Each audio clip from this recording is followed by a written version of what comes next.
All right, guys, welcome to episode number 5 of Three Men on the Record.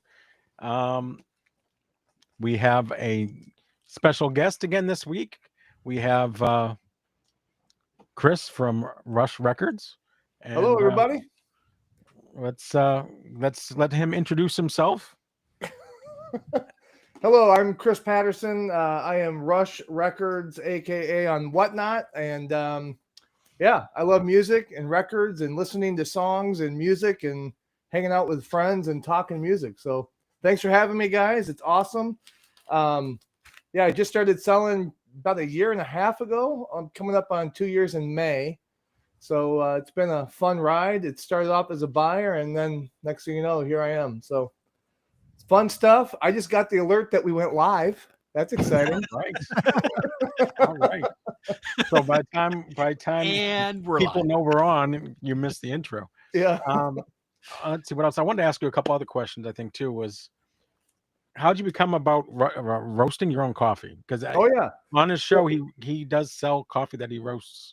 Yeah. So it was just a passion of loving coffee, and had some friends that said that they roasted coffee actually over their wood-fired stove in their house. And I was like, really? He goes, yeah. And so he came over and let me try some, and I was blown away. It was the best tasting coffee I've ever had. And so that was kind of the impetus, the starting point of it. And then I started doing research, and I wanted to do it over wood fire. You know, you can buy roasters that go in your kitchen, and they have a little vent and everything. But so it was kind of a hobby thing, and next thing you know, we're roasting and selling the coffee. So it's fun.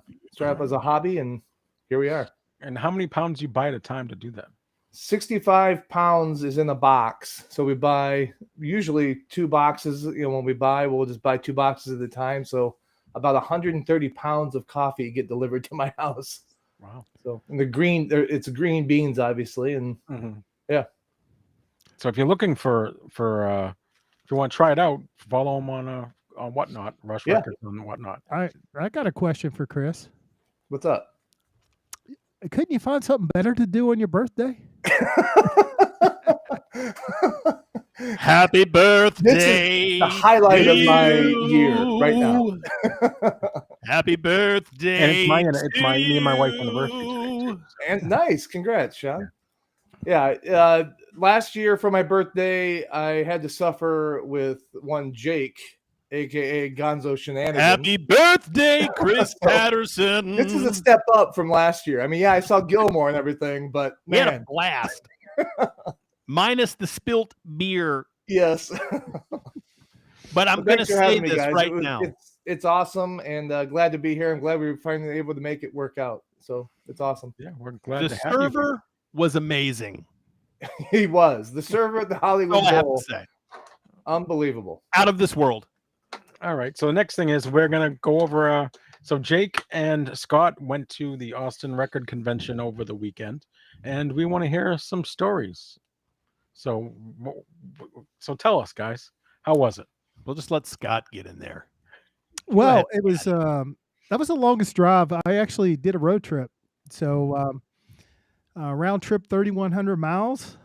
Going down, I took like 5 days. Coming back, I took 2. I don't recommend the 2. That's a lot of driving in 2 days. But it was a great opportunity. I've always wanted to do the Austin Record Show, and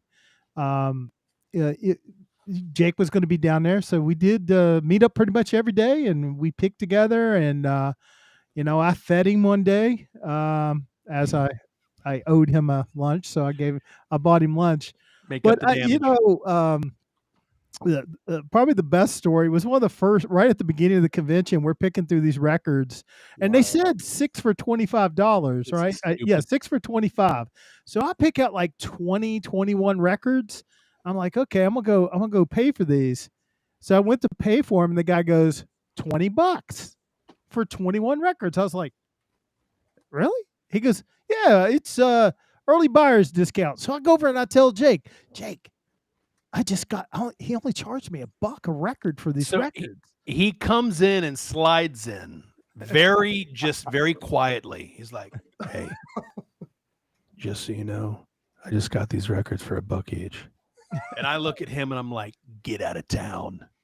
dude, we're about to rake. So I grab 40 records. 40. And I go over there and I'm like, Wes, dude, let's do this. Let's rock and roll. He gets the records. He's like, how many you got? I'm like, let me count for you. Got 40. He's like, $100. Bump, bump, ba-dum. Dude, it was immediate. And I just looked over at Scott, angry. So I'm sitting there doing the math. I'm like, yeah, okay. All right, yeah, cool. And I go up and he's like, what'd you pay? And I just same face, $100. And he just starts laughing. But I did go back with like another 30 or 40. And I think he charged me like 40 or $50. So I did get kind of a deal, but nothing that he got. I got screwed. Yeah, there's some He good rubbed deals. it in my face the entire time. We had a lot of good time picking, trying to find records, and looking for, like, we were looking for Dreamweavers, and all of a sudden, I stopped at 9 record stores on the way down, and we went to the record convention. We found one Dreamweaver. One. It's amazing. It's like I see that record all the time. We're actually looking for it. We can't find it. So anyway, For the record, Thomas, yes, I did cry. I cried not just the night. I cried for 3 days. He didn't hear the end of it for 3 days. And it gets worse.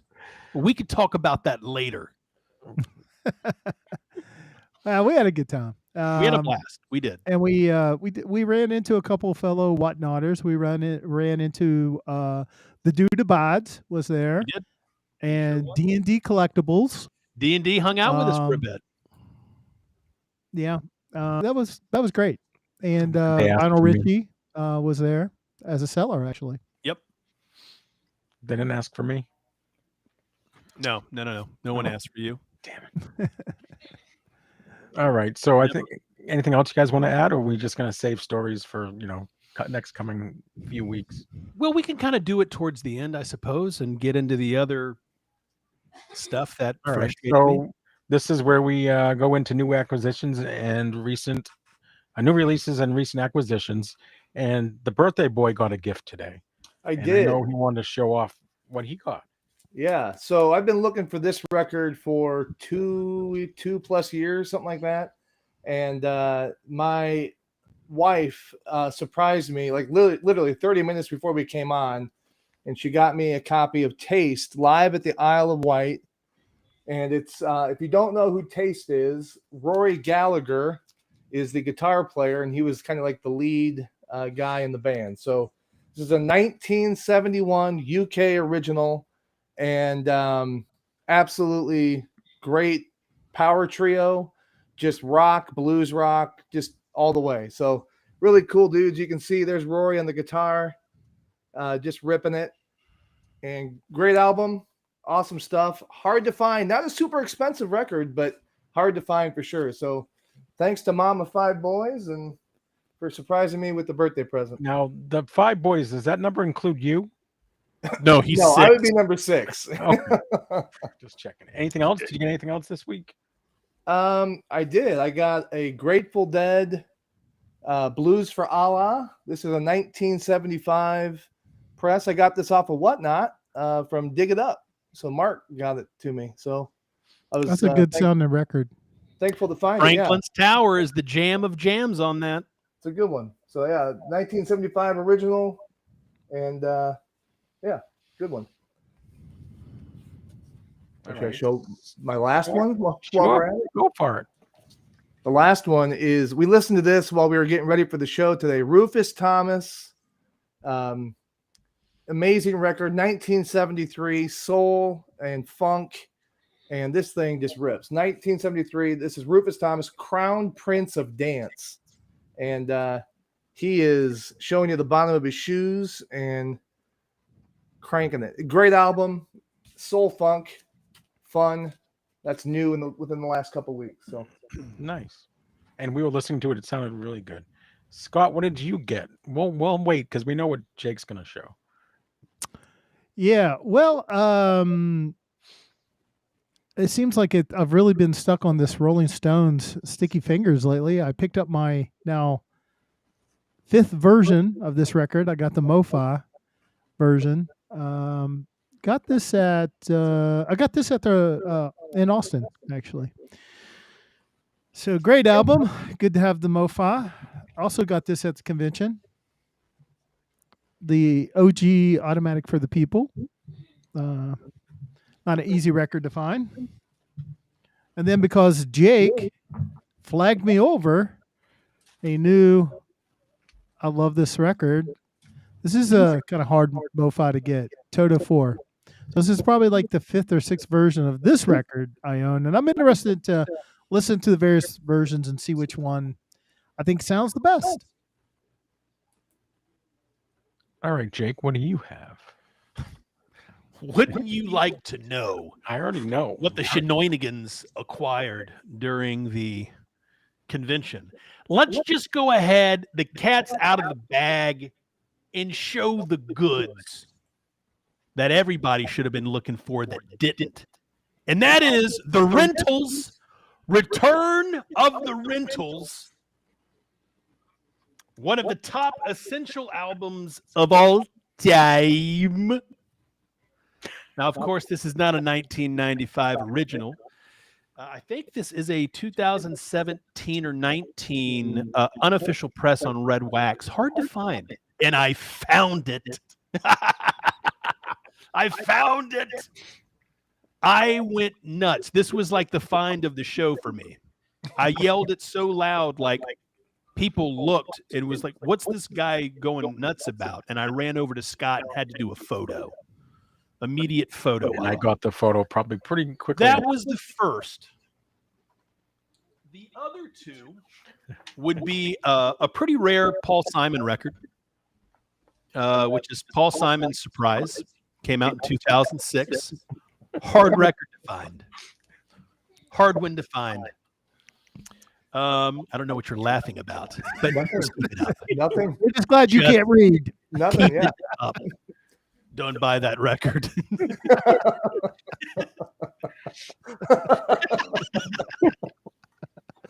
No, I didn't endorse. God, I hate you.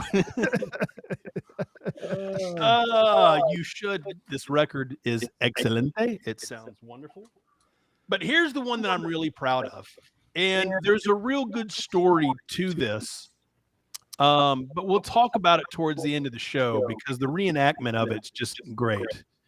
And that is Bob Seger's Back in 72.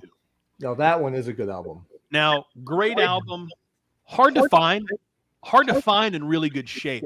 But what makes it even better is the fact that it is a white label promo. And when I came across this, the jaw dropped.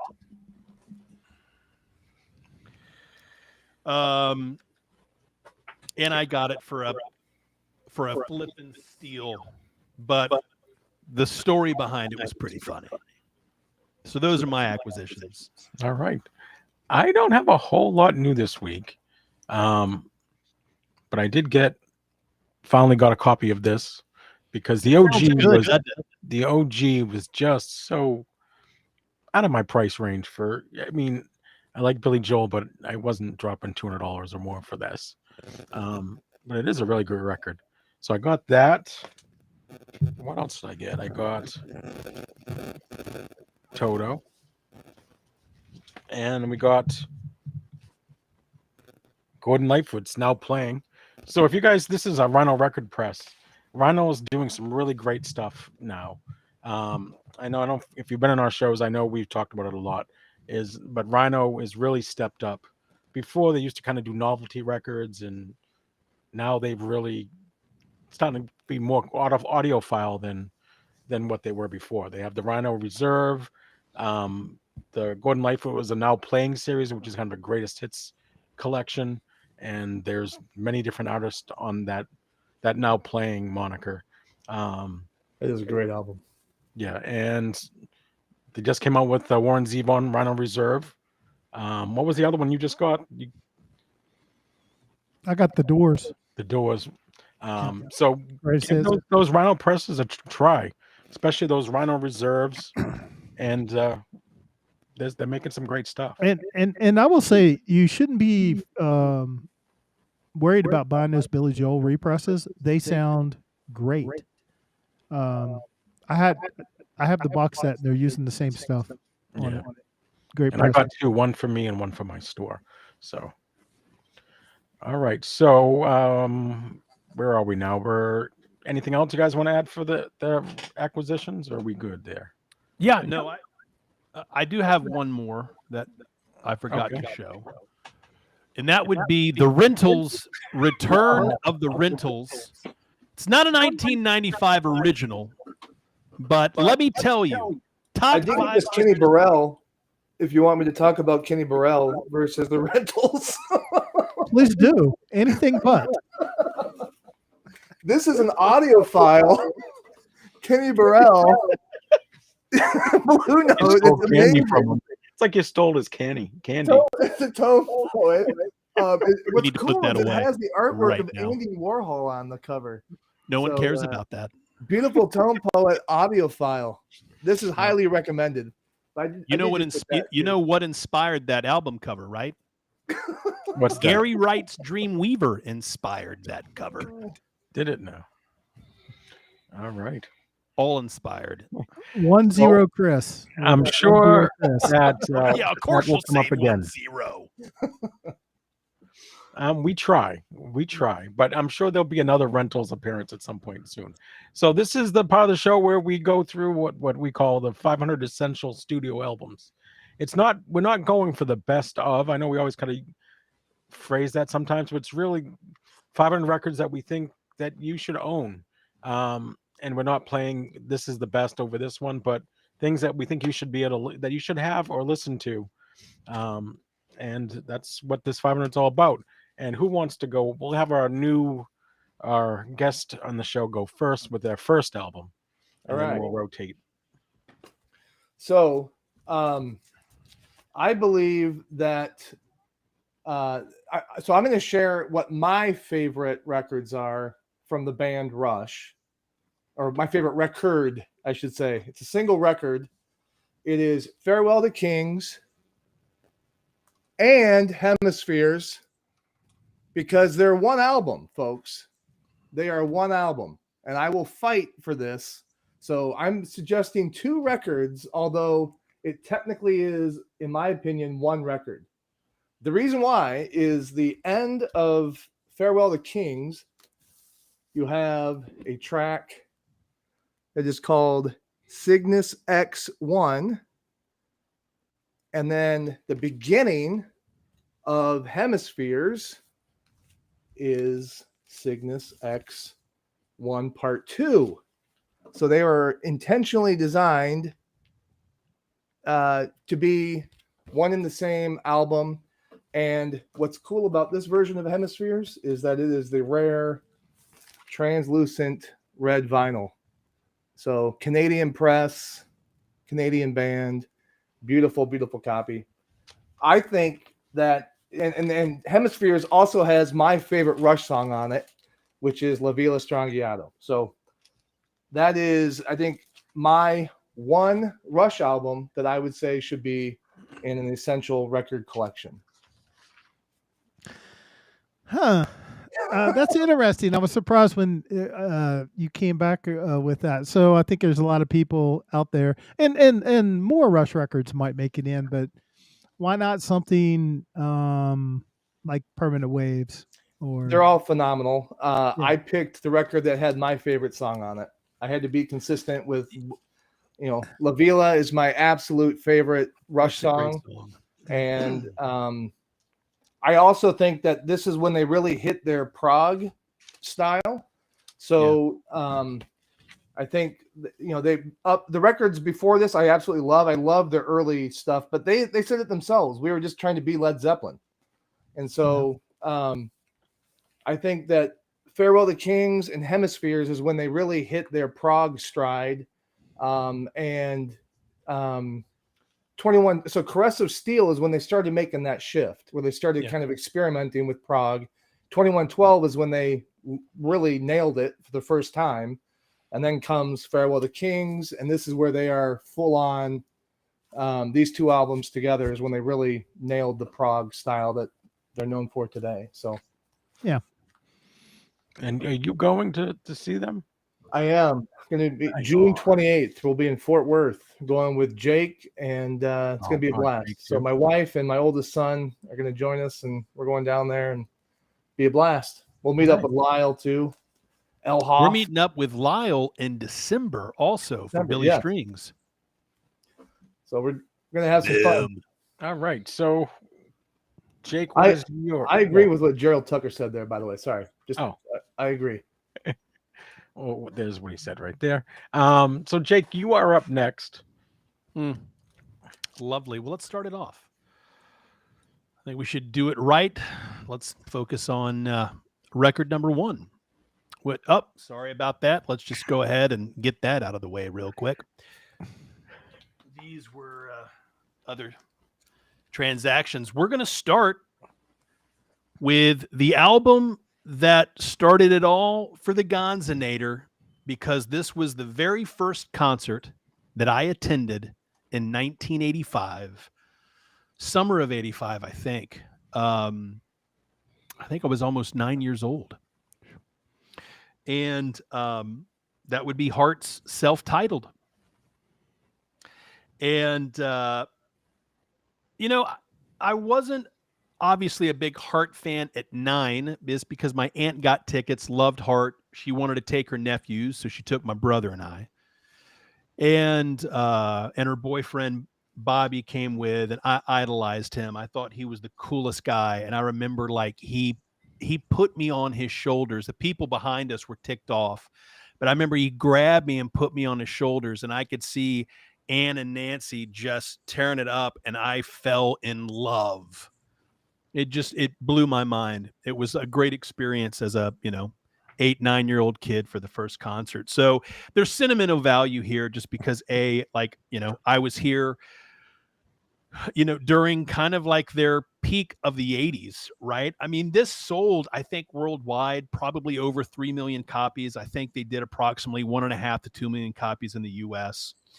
Came out July 2nd, 1985, produced by Ron Nevison. And, it had 4 singles that charted. You had 4 singles within the top 20. These Dreams, which obviously we all know charted at number 1. Nothing at All, chart position number 8. What About Love, number 10. And Never was at number 16. So this album kind of fell upon mixed reviews, man, because this was in a time in their career where they had kind of made some changes, specifically kind of, reinvented themselves and brought in, new band members from the original lineup. And it came with mixed reviews. A lot of people loved the album, and a lot of people just criticized it because they felt that it was too commercial. I guess, true Heart fans found it a little too commercial and didn't really kind of know where it really fell. I personally think it's their best album. But that's also the first album that I was introduced to. So great record. And I think this, was really kind of them at their peak. So that is my first record of the night. The 2 albums right before that both flopped, and I think the record company was putting a lot of pressure on. They brought in some outside help. They had lost Roger Fisher, the guitarist, who if you like Barracuda and all that, that's Roger Fisher, and he had left the band, and so they needed a little bit of a new direction. Kind of similar, like I thought about this, Scott, like kind of what Heart did with this album. Kind of related to kind of what Cheap Trick went through when they weren't doing anything as well within the 80s and really trying to reinvent and got songwriters in, and so they definitely made the change, and it was a successful formula because that and Bad Animals was a great record too, I thought. Yeah, they had a strong comeback with that resurgence. All right. We'll have Scott go next, and then I'll save mine for the after. All right. Well, I don't think those of you who know me are not going to be surprised about this week's selection. It's NXS Kick. This is what year? 1987. So 87, I would have been 20 years old, 22 years old. With NXS, I always like some of the singles, especially like on the previous album, "What You Need" really caught my attention. I said that is a killer song, and so they followed it up with "Kick," and "Kick" is probably the only great record that NXS has, but great on a very high scale. The album has sold 10 million copies worldwide, and spawned the singles "Need You Tonight," "New Sensation," "Devil Inside," "Never Tear Us Apart," big ballad, big hit there. And all those songs charted in the top 10 of the Billboard 100. So really big of videos and everything else. These groups back in the day when we didn't have so much splintering of the genres, like when a group got big, they were big. Like you saw them everywhere. At some point you usually got tired of seeing them everywhere and you wanted something new to come along. But the sound of this is great. It's like rock pop. It's got a little bit of R&B sensibility to them. That band always had that little new wave. Maybe they mix it all together into just a dynamite sound. There some of the. I always think what makes a great album. Yeah, you need some of those killer singles, but you got to have great album tracks. And on this record, "Mystify" and "Tiny Daggers," two great songs. But just a terrific listen. Definitely, everybody should have this record in their collection. So, 1987 NSX Kick. All right, awesome. And they were on like you couldn't. The videos were just over and over playing. I Yeah. can remember all the videos in my head. And I don't have a copy anymore. I sold mine to Vinyl King, I think. Wow. So my first record, I'm a huge fan of Lord Huron.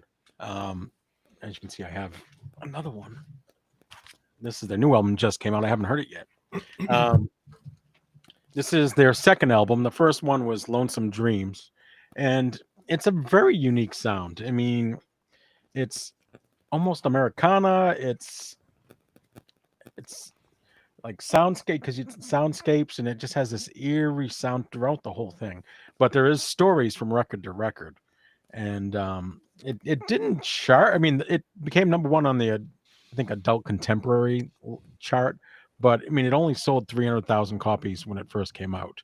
And there's some copy, and they're pretty pricey. As because Bob Schneider is the leader of the band, and it really was him at the beginning. It was just him. But after the 13 Reasons Why, they had The Night We Met was on that album, was on that soundtrack, which propelled him to another level where he had to actually hire band members so that they can tour. And there is some very rare, when they first came out, there was like a Newbury Comics edition and different ones that go upwards of $200. Luckily, they have reissued it, and it got a 10th anniversary this past year. And I also picked that one up. It's really something. Like The Night We Met was on Lonesome Dreams, but this one, it's just amazing. Very calming. I mean, you can listen to it and just sit back and relax and not have to overthink. Or you can just get caught into the lyrics and listen to the story that it's telling. So what subgenre is that? Like indie pop, indie what? It's indie folk. Yeah, indie folk would folk. probably be what you would call it. But it's a definitely unique sound. But if you really get into the lyrics, because some people say a lot of it sounds the same, but if you really focus on the lyrics, it's an amazing album, and I recommend this for anyone. Do you guys have it? I do not. I need to try that out. I sold mine. So I need to get another. It's so good. I'll be It honest, is a great I've never record. heard of it until you sent that out, and so yeah. Take a listen. It is really a great album. And then you have to get Lonesome Dreams, and there's a few more. But I will be doing a show where I'm going to be listening to the new album. All right, so we're going to go back to Chris on his next record. All right, my next one. So I know, Sean, you said that we're not talking about like the best of or whatever. This is but I think, and I'm gonna get pushback. I think this is the best rock and roll album Oh, I know ever it's coming. to be made. This is the best rock and roll album. It's an absolute essential. All rock and roll albums. Zeppelin 4. This is from what? This is from 1971. I understand that 2 people are going to say 2. There's a lot of people that say 4. I think that there is not a song that you should take off of this album. There's not a single song that you look at and you think, yeah, that one can come off. They are all great. Now, I get it. Led Zeppelin 2 is a phenomenal album. I love it. I love all Led Zeppelin. But I think for an essential collection, you get the full range of Zeppelin on Zeppelin 4. You get the mandolin, you get the acoustic guitar, you get the electric guitar, you get the drums, you get the bass, you get the organ, you get everything. Everything is on this album that is Led Zeppelin. And let's see, US sales 24 times platinum, 24 million copies of this album was sold. They had, one of the greatest rock and roll songs of all time in Stairway to Heaven. Come on. You're not going to do any better in the Zeppelin catalog than Zeppelin 4. The worst song on there is 4 Sticks, and it's pretty good. Yeah, right? It's like, a great album. you're going to take that off of a record? Come on. Yeah. Yeah, there's Dog, Rock and Roll, Stairway to Heaven, phenomenal songs, all of them. Those are the big hits off of this one. And no matter where you are, when you hear it, you start just head bobbing and rocking out. I respect that, Joe. Zeppelin 1 is a phenomenal record too. But again, it's the range. The range that you get with this record, you don't get it on any of the other ones. So, and I think it's tough. Jake and I have talked about this. We presented 2, didn't we already? So this is this is the first group with officially with 2 records since Chris made this 2 Rush records, 1 record. I don't know how he did that. It is 1 record. 2 records, 1 record. But I think it's an argument. You're never going to get people to probably agree, and I'm torn between 2 and 4, but I think the sound, I'm a production guy. I think the sound of 4 is their best sounding record. Overall. I think that and Physical Graffiti sound the best, but the songs on 4 are better than Physical Graffiti. Yeah, I agree. So, yeah, nominated for a ton of awards. It just, the whole thing is great. So Zeppelin 4 is my number 2 choice. Cool. Coming out strong, round 2. All right. Yeah. All right, Jake, what do you got? Well, my second record, you probably saw it, would be, well, hold up. Let's get this out of here real quick. Very funny. Funny. That's going to be Pearl Jam's Versus. October 19th, 1993 release date. One heck of an album to follow up after their breakthrough 10, their sophomore effort. Versus, I probably would have to say that if I compared the 2 records, I think Versus wins over 10.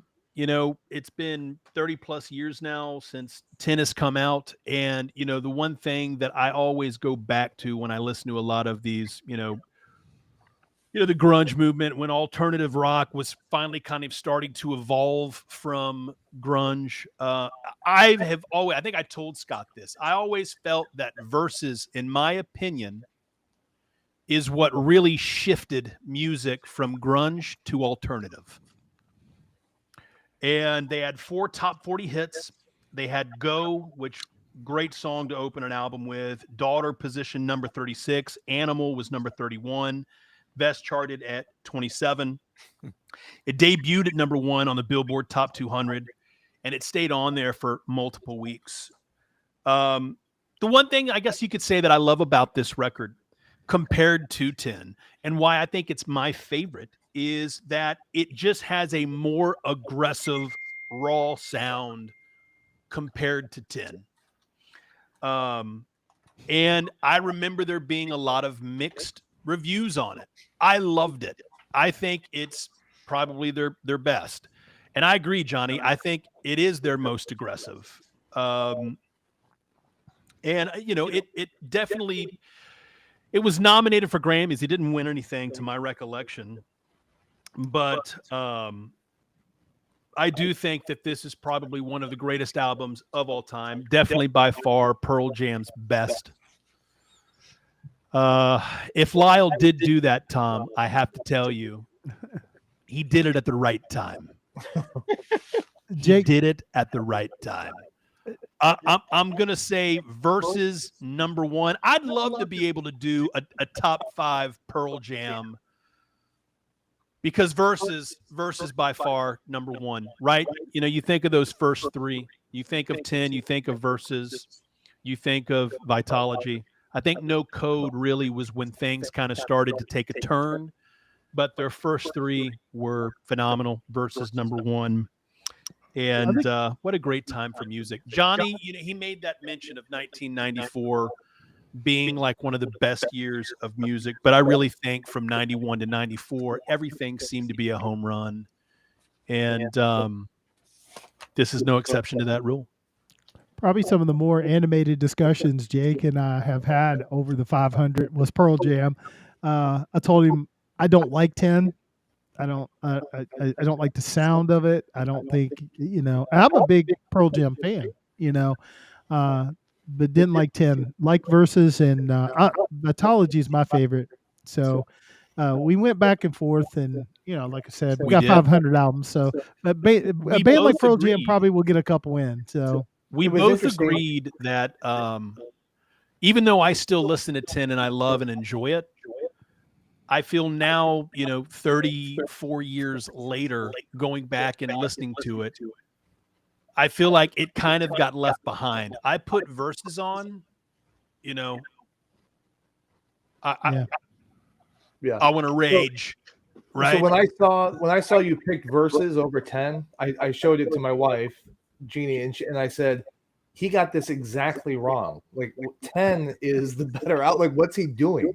And then I went and listened to Versus, and I was like, okay, that's really good. I had forgotten. It had been so long since I listened to Versus that I went back and listened to Versus again and thoroughly enjoyed it. So, Tom, don't you have a cassette you need to go sell or something? He's just coming in here, throwing in his 2 cents. All right, so I'm sure Pearl Jam will show up again at some point again. Scott 10 is and next. Vitology are there. They're there, but Versus Backspacer. Love that album. Is it my turn, Sean? Yes. All right. So I guess every week I'll probably have one that people might be surprised a little bit on. So this week, that one is going to be this lady. And you'll notice that none of these other 3 gentlemen will hold this record up. They need to open their mind. They need to open their mind a little bit. I'm open for it. I tried. I listened. Casey Musgrave's Golden Hour. I think one of the best records of the last 10 years. It's so chill. It's like drinking a glass of wine, and it's this mix of pop music with banjos and mandolins, and it's just wonderful. And I think a lot of people. I mean, country music right now commercially is a mess, right? You got a bunch of different stuff out there, and they don't even really mainstream country music doesn't give artists like Casey Musgrave much radio play. But this is, I think this isn't like a pop album more than it is anything else. And this is a classic. Even Apple Music did the 100 greatest last year. They did the 100 greatest albums of all time. They put this record on that list. And I don't know if it's that, but it's darn good. It's fantastic. You got it sold 1 million worldwide, so it's not a huge seller, but that's a pretty good number these days for album sales. But other than the song Velvet Elvis, which I don't like, I like every other song on this record. So give it a chance. If you see it and say, oh, she's country, set that aside. At least stream this record, give it 2 listens where you can pay attention to it. I think you'll end up really loving it. It's a work of art. There you go. Thomas is down with me. Thank you, Thomas. All right, I'm gonna have to take a listen to that album.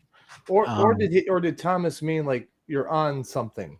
Like, did he mean like, yeah, you're on it, like you nailed it, or does he mean like, yeah, you're on something? Maybe. No, he knows. Thomas probably listens to Casey Musgraves. All right, so my next record, if you guys want something to talk about, this next record, think of an artist who, was kind of off the radar, no longer on a record label, no funding, so they ended up starting the tour solo, and that was very important into making of this record because they wanted it to sound great without a backing band, and so there was a gentleman, I think is it Ned or Ted Levine of Capitol Records said was going to sign her, and the president said, basically, no way you're going to sign her. And they signed her, gave her $150,000 signing bonus, or $150,000 to make this record, and we got Nick of Time. And if you haven't listened to this record, I don't know where you've been. My Apple Music just popped up. What's all that about? It's a mix of country and R&B. It was Tim Levine of Capitol, and the boss said, over my dead body, we're going to sign her, and thank God they did. So she met with a guy named Don Was, and they did a Disney album together, and they got along, and she decided to have him as a producer. And Don Was, and I didn't realize this, Don was a member of Was Not Was. Yeah, and his name there was was only Don 2 people in that, I think. So yeah, Was Not Was. And this record deals with the terms of middle age, and she was going through a lot at the time. I mean, from the early 80s, I mean, she had some drug problems. She was going to AA. No, she wasn't signed with a record label. And I think that also helped with the sound because she was playing acoustically. And this album just kind of has that kind of vibe with it that she could just play it on her own. Something to talk about is not on this album, but Nick of Time, Have a Heart, Thing Called Love. We've been listening to it a lot lately. Love Letter. There's so many great songs. It came out in 1989. It was pretty much 10 years since she had any record that came out. Although there was one record that came out, but she had no control over it. It was was it 9 Lives? yeah. She had recorded it with, I think, Warner Brothers, and they had complete control of it, and they put it out in like 1985. But she wasn't even with the label anymore. But then she came out with this, and I mean, she got a whole new life. She won 3 Grammys for this, over 5 million copies sold, 7 million worldwide. A really great record. And I think Scott was searching it on the record show and found one. But I actually had one. It's a great listen right through. He did. Whole thing. Yeah, I think we all have. I mean, I have this record. Chris, do you have that record? I do not. You know, yeah. I know Jake does because I've got it. I This one's in the sold shrink. him the one I picked up at the record store, record fair. Yeah, because I've been looking for it. Oh, He's and when stole she it. and there's another Flipping fun it in the fact. parking lot. When she accepted the Grammy, when she was getting up from the chair, I was looking at the crowd because I was watching some video, and I'm looking. It's Danny, and she was a short time with or married to Danny O'Keefe from Caddyshack, which I Oh. thought made me laugh. I'm looking at it, I'm like, I know that guy, and yeah, it's Danny from Caddyshack.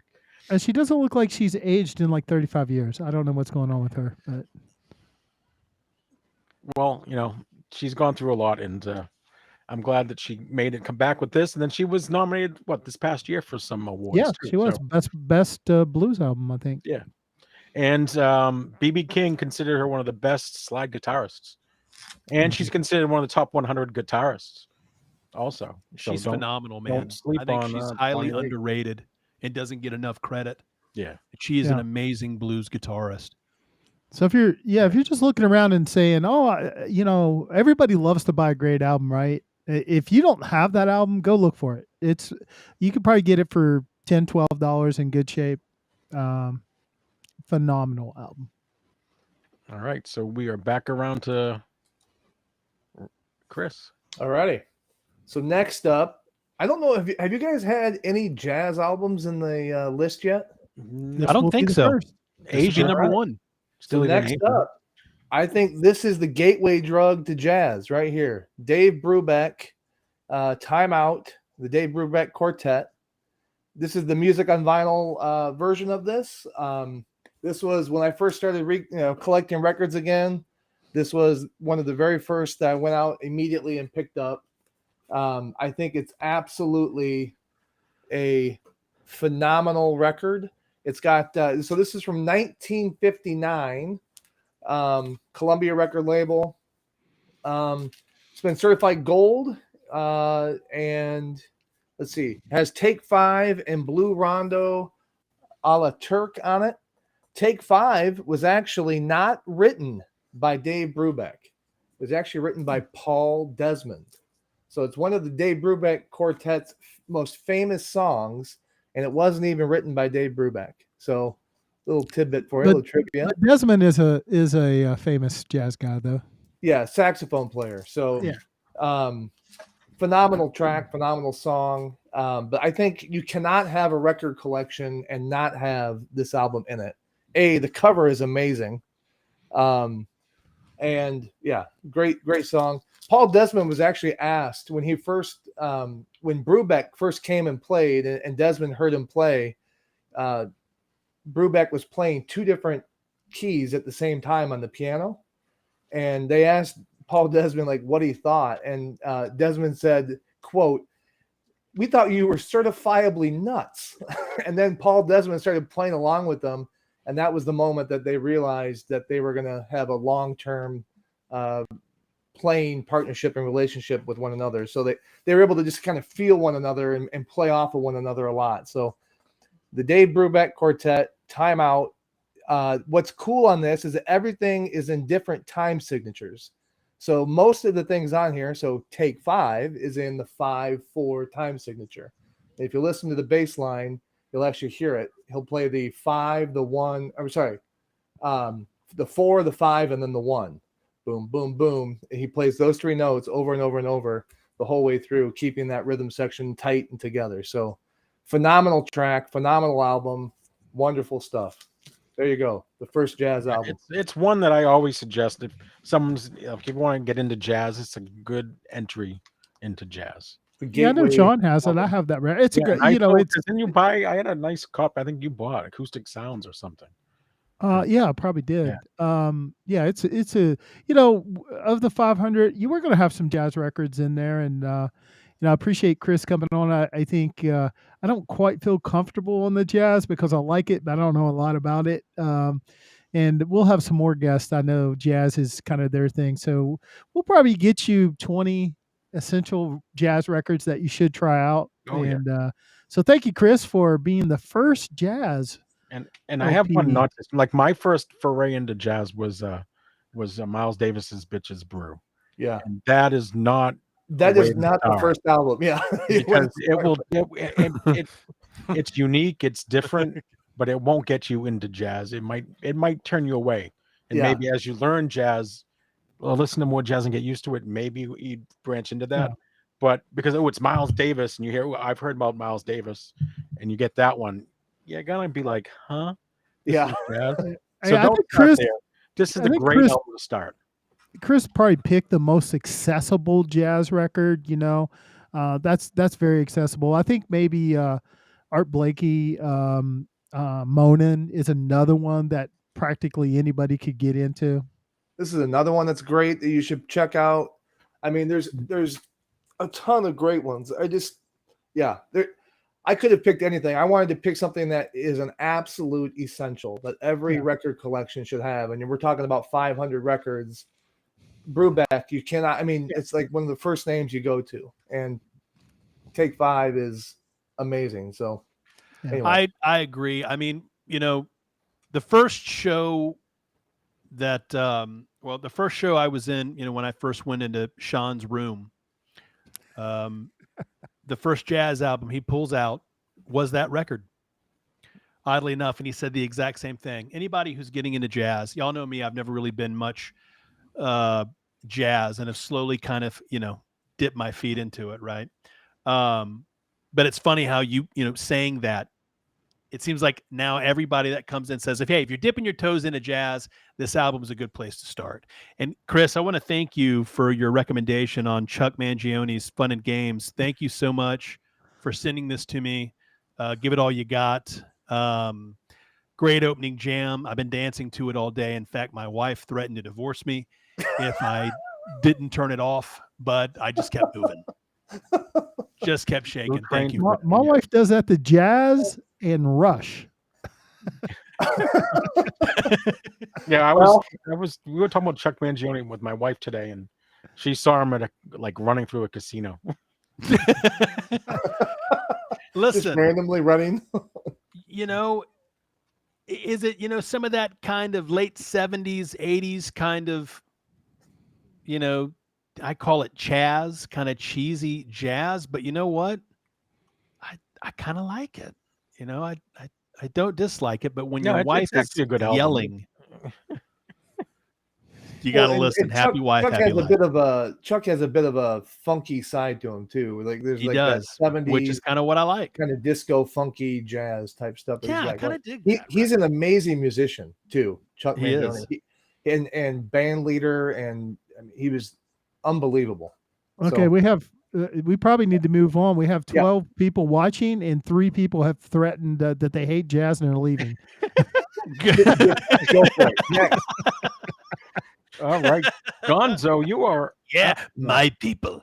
Let's go into record number 3 for me. And remember, I have a button that can block you. Do you just want to do that? Thank you so much for coming this evening. We really appreciate it. Thanks so much. My third album for the night is my favorite Genesis album, and that would be The Lamb Lies Down on Broadway. November 18th, 1974. Just getting ready to turn 51. And this was Peter Gabriel's last effort with the band.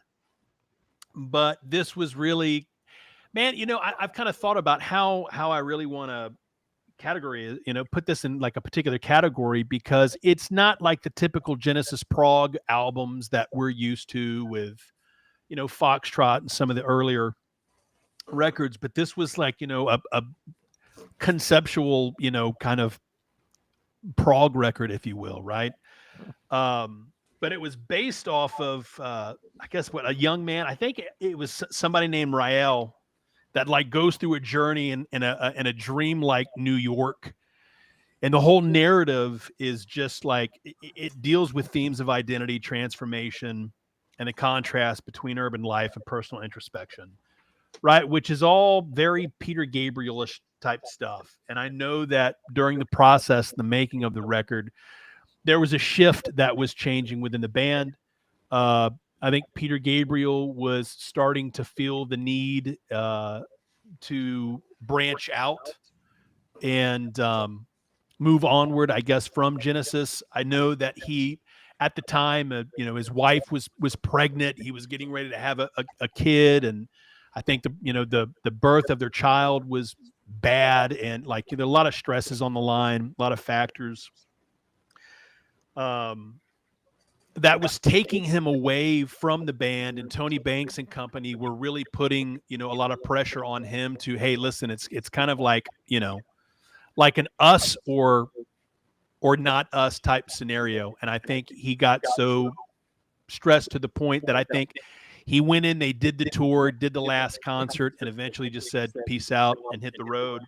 But I guess what I like about it really is it's completely different than any earlier Genesis record. And my favorite song on the album, obviously, is Carpet Crawlers. That did chart. I think they had 2 songs in the top 40 off this record, which was Counting Out Time. I think that was around, charted at 36. Carpet Crawlers, just 2 spots from that at 38. Peaked at number 10 on the Billboard 200 album-wise. And it's just one of those, rock opera records that, when I first listened to it, I couldn't tell you the narrative and understand what was really being communicated. But really what I listened to is I listened to the music. And that's just what I love about Genesis is the fact that these guys can play and they're so tight. And the way that Peter Gabriel and Phil Collins kind of sing off one another at times, it's actually very hard to distinguish who's singing, whether it's Phil singing or Peter Gabriel singing, because in a lot of senses, their voices can be very similar. But, this was the last album that was, Gabriel led. And then we kind of marked that slow shift eventually a few years later, getting into Genesis, which really kind of commercialized him, was 1980s Duke, with Phil Collins. They'd done a few albums prior to finally breaking out commercially. But, this was kind of one of those less commercial albums per se that we're all familiar with the old Genesis sound. But Desert Moon, I can't really describe it. It's definitely a different album compared to their earlier efforts. But it's so good. And if anyone's never listened to it, give it a listen. It'll take a couple of listen throughs, but I think once you really get into it, it's their best album in my opinion. All I knew is I didn't want to have to be the one picking which Genesis Peter Gabriel record we do, because I don't feel like an expert on them. I like a lot of them, but definitely not an expert. I'd say Gabriel, it's probably, my 2 are either Foxtrot, but I think The Lamb is by far my favorite. If we're talking Phil Collins Genesis, there's 2 records that I go back and forth with, and that's We Can't Dance. I love that album, and Invisible Touch.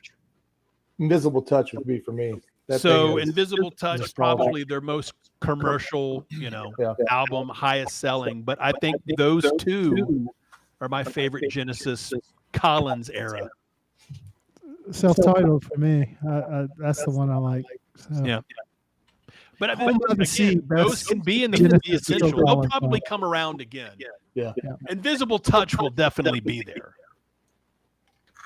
All right. Now we have Scott is up on his last record. All right. Well, I get to go. It's the good part of the early part of this run of 500. Like every record that you do, you really like. But you have those ones that's been with you most of your life, and this is one for me. This was the first album I ever owned was Bachman Turner Overdrive Best Of So Far. The second album I ever owned as an album was this album. And, at that young age, I thought all albums was going to be this good. I'm going to buy a bunch of albums. 99% of the time, you do not get this. And this is an absolute masterpiece of a record. It's, they came around at the right time. New Wave was out there, right? But New Wave was not yet integrated with rock, and that's what they did. They kind of put new wave and rock together. And if you don't think the Cars are rock, really listen to the Cars and just listen to Elliot Easton play guitar. Sometimes it's a little back in the mix, but he's a very unique sounding guitarist, but it's brilliant, you know. Thing about the Cars in this self-titled album is they have two singers. Most of you might know that, but Rick Ocasek and Benjamin Orr. Most of my favorite songs are actually sung by Benjamin Orr. I like Benjamin Orr's voice a little bit better than, a lot better than Ocasek. But I got to give Ocasek. Sound the same though. Sometimes they can. can't distinguish. Yeah, in a certain tone they can. Yeah. But I have a lot of respect for Ocasek because, you know, Benjamin Orr couldn't write songs. All the songs were Ocasek kind of led songs. And, you know, they gave him to Orr to sing, and some great choices. Like just what I needed, that's Benjamin Orr sings that song. And sings Drive, sings, you know, a lot of the hits are Benjamin Orr. So, you know, you could almost look at the playlist for this record and say, man, that's a greatest hits record. You know, You're All I've Got Tonight, Bye Bye Love. You know, and if you got a nice stereo, listen to Moving in Stereo on a nice stereo. That the way they do the channel switch on that is really cool. And on the other side, I'm pulling it out to look at it. Good Times Roll, My Best Friend's Girl, Just What I Needed. I'm in Touch with Your World. I don't love that song, but it's a good listen. And Don't You Stop. So, and that's very new wavy sounding. Just a classic record. The record it came out in 1978 and produced by Roy Thomas Baker, and it's a little slicker than Candio because he was a very polished producer. A lot of overdubs on the background vocals, layers on the guitar. That's what and they actually didn't like that. And sometimes I think it's good when the band is wrong, because I think this album is perfect the way it sounds. 7 million copies sold worldwide. This copy I have here is the definitive version of it, and I've owned very many of. This is the Rhino Hi-Fi. Rhino, guys. That's Rhino. Yeah, and you know, it's just something that everybody should own. I can't imagine ever giving this record to anybody and them saying, I don't like it. I don't know how you can not like it. It is so good. So Cars, self-titled, pick it up. Cool. Definitely one that you should have in your collection. And again, it's I mean, I have a greatest hits one, and most of those songs are on this, but it is kind of like a greatest hits album. I'm hearing there's an echo from several sources, and I don't know where it's coming. The echo's bad tonight. I just checked Because I'm not hearing in my echo headphones. cancellation, and it's turned on. So I don't know if that's what it should be or not, but it's on. It's on my side. All right, yeah, because I'm not hearing it. I'm not hearing it myself, but I've It got was mainly when Jake and Scott were talking. Like I can hear Chris echoing right now. All right, so that we have to work that out, but it might be headphones. That might be the 100% solution for that. So my record. See, I heard the echo there now. So if anyone turned up how they're listening to it, turn it down a little bit. Most of you guys know where I am with that. I'm always looking for Jimmy Buffett. Yes, can I have the headsets on? So that's why it's someone's mic leaking from their speaker to their microphone. This is Changes in Attitudes. Changes in Attitudes. This is Jimmy Buffett, January 14th, 1977. This was his 7th album, but it was really his breakout album. Everyone knows Margaritaville. Everybody knows Cheeseburger in Paradise. Those are the ones that charted on this record for him. This is kind of the gateway, because when you really get into Buffett, you don't listen to Margaritaville often. You don't listen to Cheeseburger. There's so many great songs on this and other albums that a lot of people just, he's the Cheeseburger guy or he's Margaritaville guy. He's a great singer-songwriter of folk. he's not a great singer, but he's a great singer-songwriter. Writes what he experiences. There's only 3 songs on here that weren't written by him, and one of them was by my buddy Steve Goodman, which was the Banana Republics. Biloxi was written by Jesse Winchester, and I forget what the other song was. Lovely Cruise. But if you start to get into these records, yeah, I have Buffett on my list exactly. Yeah, so Margarita reached number 8 in the 100, and Cheeseburger in Paradise reached 32. Again, it sold over 2 million copies worldwide, and started a revolution of.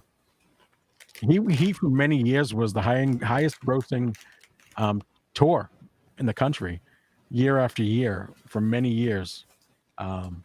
So he built a following, and it's definitely a must-have, guys. At least I think so.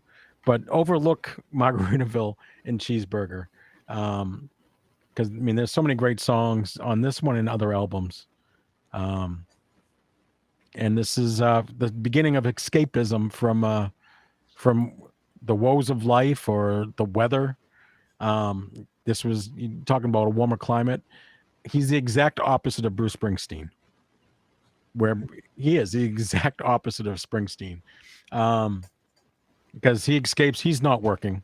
Bruce Springsteen always sings about working, but he never really worked. But so, and Buffett lived the life. I mean, he owned sailboats, always owned sailboats. This is kind of like a lot of times a travel log of experiences that he's had personally, traveling the world, living in Key West. So yeah, give it a try. Listen to focus on the other music, and I think you'll start to get into Buffett a little bit, especially some of the more narrative songs and the stories behind them. I love storytellers, and he is definitely one of them.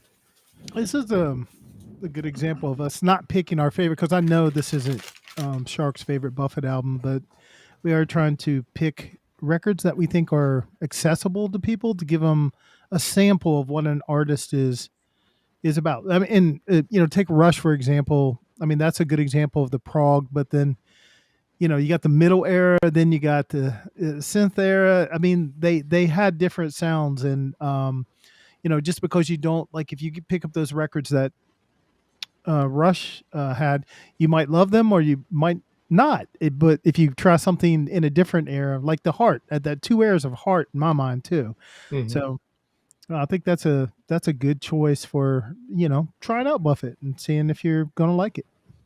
Yeah, and I call Springsteen. I joke with my friends. I call him the anti-Buffett because it really is the exact opposite.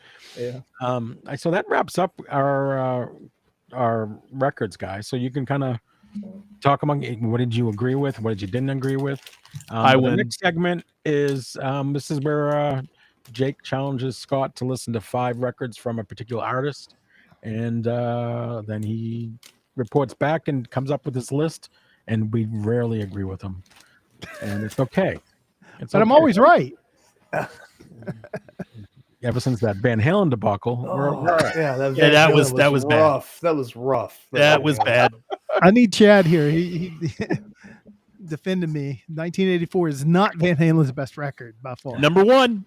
No. Well, and I think and with that, guys, it's what is the first album you heard of an artist is usually your favorite, and that doesn't mean it's the best of all of them, but if it's the first time you experienced it, that's kind of why I think that the argument between 1984 was kind of more what some of us were introduced to first, and then because it was the best album, because it had the most hits on it. Yeah, the most hits are on that album.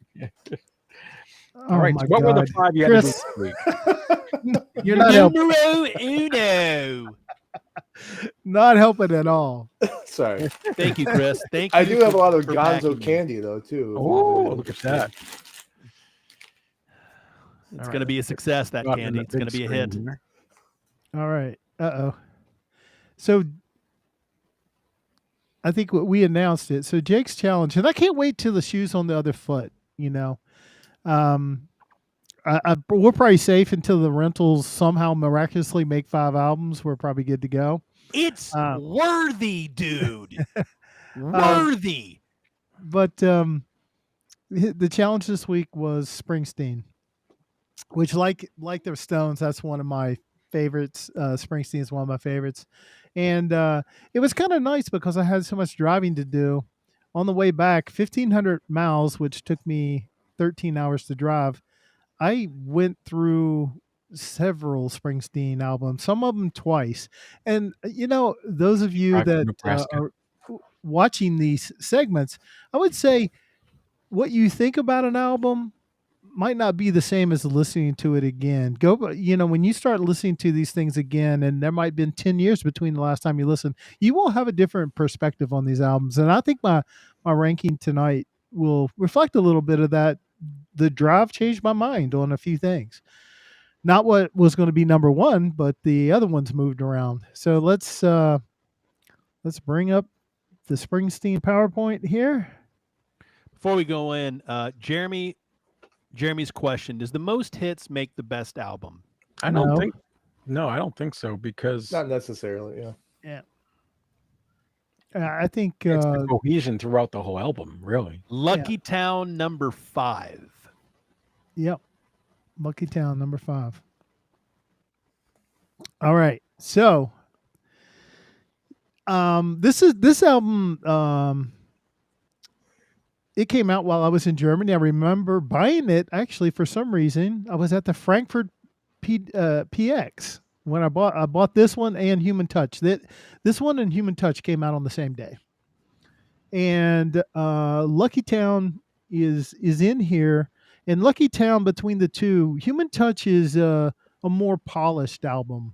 He brought in players, and it has a little more keyboards and oriented sound, and it's good. I like it.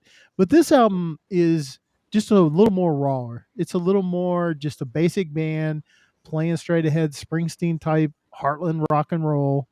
And so it did sell 1 million copies. It did make it to number 3 on the Billboard chart. It has some, I think, classic Springsteen songs, Better Days and Lucky Town, Living Proof. You got to remember, Bruce, this is the first 2 albums Bruce made after he had married Patty and had his divorce. And we'll talk about another album involved with that divorce a little bit later.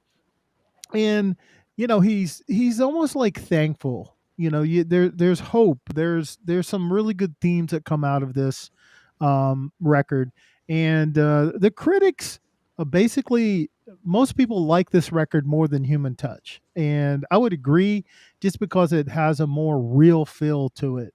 So if you kind of haven't listened to Lucky Town, you should. In my opinion, it's the 5th best Springsteen album. It's got a solid 6-7 good songs on it, and a couple great ones. All right, so that's that one. And now the next one. I can't. How could you get? I mean, the most raw, bar none, is Nebraska. Well, I mean, I can't flip the thing. The timer is over top of the. Yes, thank you. Well, I don't disagree.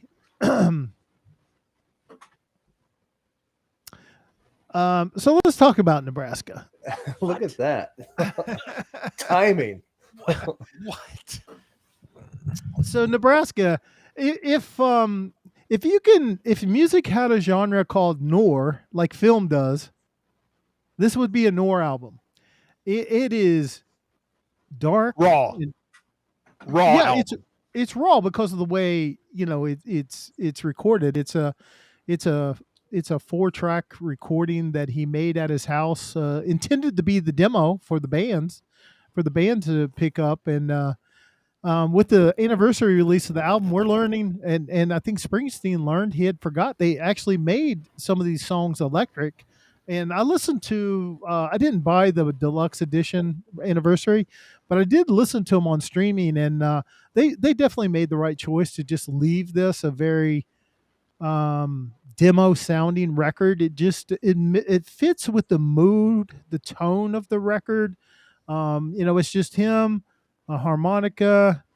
It's got a little bit of mandolin in it. But it's almost like a book of short stories is the way related short stories is the way I look at Nebraska. And I don't know if the only song that you could say, well, that song could really fit in on another album probably would be Atlantic City, the way it's written. That if it was electrified, that could have been on Born in the USA and would have fit right in with that album. But it's good that it's on here. It is my favorite song off the album, but I also do like the back-to-back tracks of Highway Patrolman and State Trooper. Those are almost like you're tense when you're listening to them because you're like, okay, what's going to happen next in this? Well, you were very driving. Disillusioned story, In Nebraska, it's about a serial killer. Itself, the opening track. So that's what you're getting.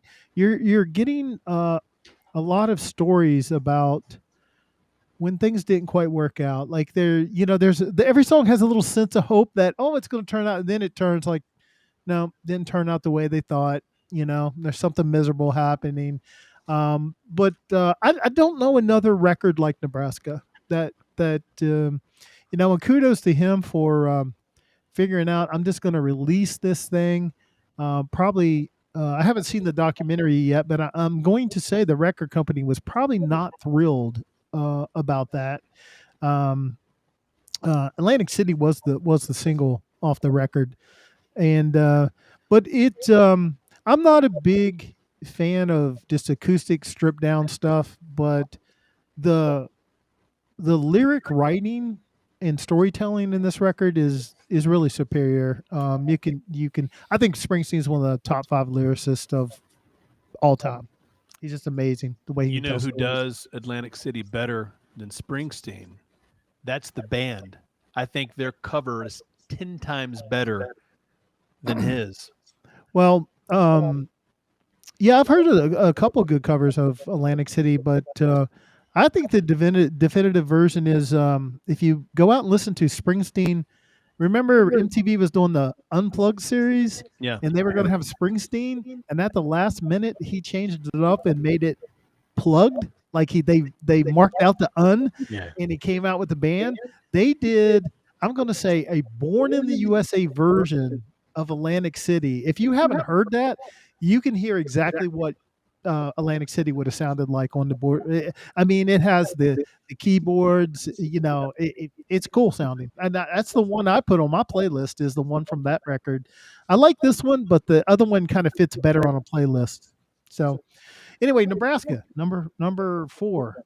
I know a lot of people, it's their number 1 Springsteen, but just my listening profile, I have a lot of respect for it. I listened to the album 2 times on the trip just to make sure I really understood it, remembered it the way I thought I remembered it, and it did increase my respect for it. I haven't listened to it completely probably in about 5 years. So with that Nebraska, I always hear that that's their favorite, but then a lot of times they don't like any other Bruce.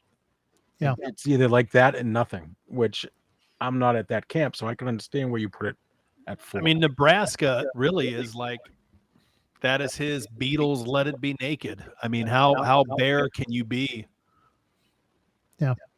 With just, a few instruments and, 4-track recording. I think that's what I like about it is it feels personal. Yeah. In a lot of ways. Yeah. I mean, it's got to be on the list. Even if you didn't personally love it, you have to recognize. You have to appreciate it. What it is. Yeah. Yeah. You have to respect it. Yeah, a lot of people, it would be their number 1. I see that, and it is a tremendous work of art. All right, so number 3 probably going to surprise a little bit of people here, but this is end of relationship or divorce albums make great records, and even though he was just married when he was making this, you knew when you listened to this album, this marriage is not going to last very long. The songs throughout it, One Step Up, Tougher Than the Rest, Spare Parts, the whole theme, Brilliant Disguise. you could just see, oh wow, this relationship is not working. My favorite song on the album, and I think one of the greatest lyric lines of lyric ever, is "In Tunnel of Love." It's probably the most upbeat, regular, rock pop song on that record. But the lyric, the song starts out, fat man sitting on a little stool takes the money from my hand while his eyes take a walk all over you. That's what a gifted songwriter can do. He just gave you two lines. You are in that story. You see that happening. And there's very few. I mean, Dylan, Springsteen, that can do it, that well. Adam Duritz can do it really well. My personal opinion, Jason Isbell is another one who is amazing with being able to set a scene. So so number 3, Tunnel of Love, really good record.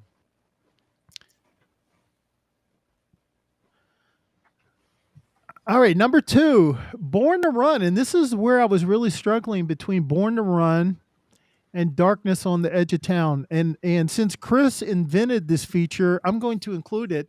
They're the same album. They're really just the same album. This one, Darkness on the Edge of Town came after this one, and sound wise, they're very similar.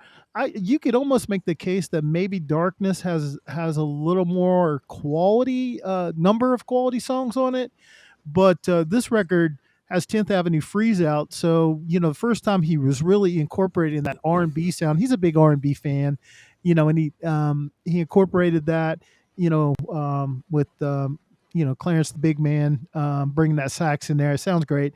And then, of course, the best Springsteen song ever, Born to Run, and, in a previous episode, I had said that on Springsteen's first 2 albums, he was trying too hard, lyrically, to create these very, like, almost Dylan-esque type of lyrics. And to me, it just falls a little bit short. The production wasn't that great on this records. The band really hadn't found their sound. So both Greetings and what can I remember the other one? I see it. Those first 2 albums, I don't think they've hit their stride. So on this album, they hit their stride. So I picked this one. I could have really flipped and put Darkness, but the difference maker is Born to Run. The song Born to Run is so good, and this landed him on the cover of Time and really elevated his profile greatly to somebody that people knew about. You could save face and pull a Chris Patterson and just say those 2 records are one record. That's what I'm trying to do. You can just say, listen, I don't want people mad at me because there's probably a couple records you're going to leave out. You messed up again. This is a chance to fix it, and just say it's all one. Well, it was tough. I flip-flopped, a lot on that. And actually today I listened to both albums. That was down to what do I do with these 2 albums. I said, I got to go with Born to Run because it was first and it has the song Born to Run. All right. The only we know thing what I number did, 1 is. Yeah, I did. This is the thing about the Springsteen list. I did not stress out. I had it inked in. It's one of my top 2-3 albums of all time for me. Oh, went the wrong way. There it is. Yeah. Agreed. And, I hate concur. I hate the haters, right? Like, you find a lot of people, and I'll just call it classic snobbery. Just because a record sells, I got the number here, it sold 485 trillion copies. I don't care whether it's this, Thriller, or Rumors. Get over yourself, critics. Like, it sold that many for a reason. Yeah. Because it's that damn good. Yeah. Same with Van Halen 1984, Scott. Same with Led Zeppelin 4. Hey, I think it's, but that's my bugaboo about critics. I sometimes I think they feel like they have to be different. And they plant this seed of, these are a bunch of average songs. My ass, they're average songs. I mean, there's a lot of weight in some of these songs. Yes, it might have a pop sensibility. Dancing in the Dark is a straight up pop rock song. And hey, record companies got to make money and artists got to get, but guess what? It got him a lot of attention before the album came out because a single came out before the album. Yeah. And I it will was say this. the Gerald video. Butler Yeah. said it right. I'm one of the haters. I hate that record. I mean, Gerald comes in with just the statement of statements. Gerald, And listen, can tell we us what you appreciate really think, your Gerald. honesty. We Tell love us when the what you chat really think. engages. Yeah. Well, I mean, Gerald's fun. I think everybody has their own like music.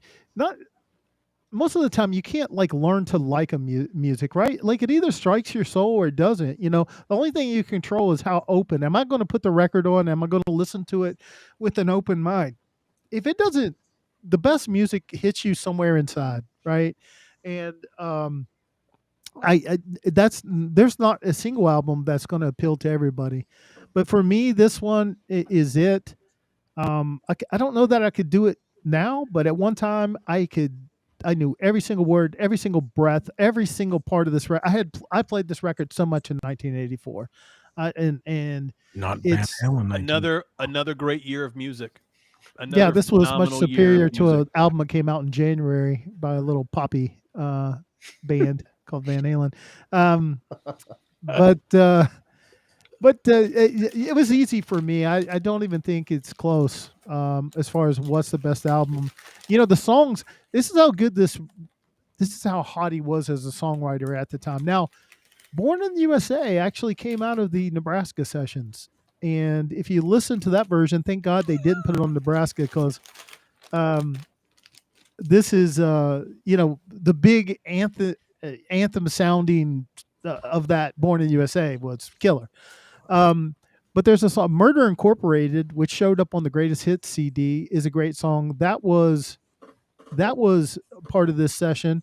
Pink Cadillac was part of these sessions. So these are songs that didn't even make this record.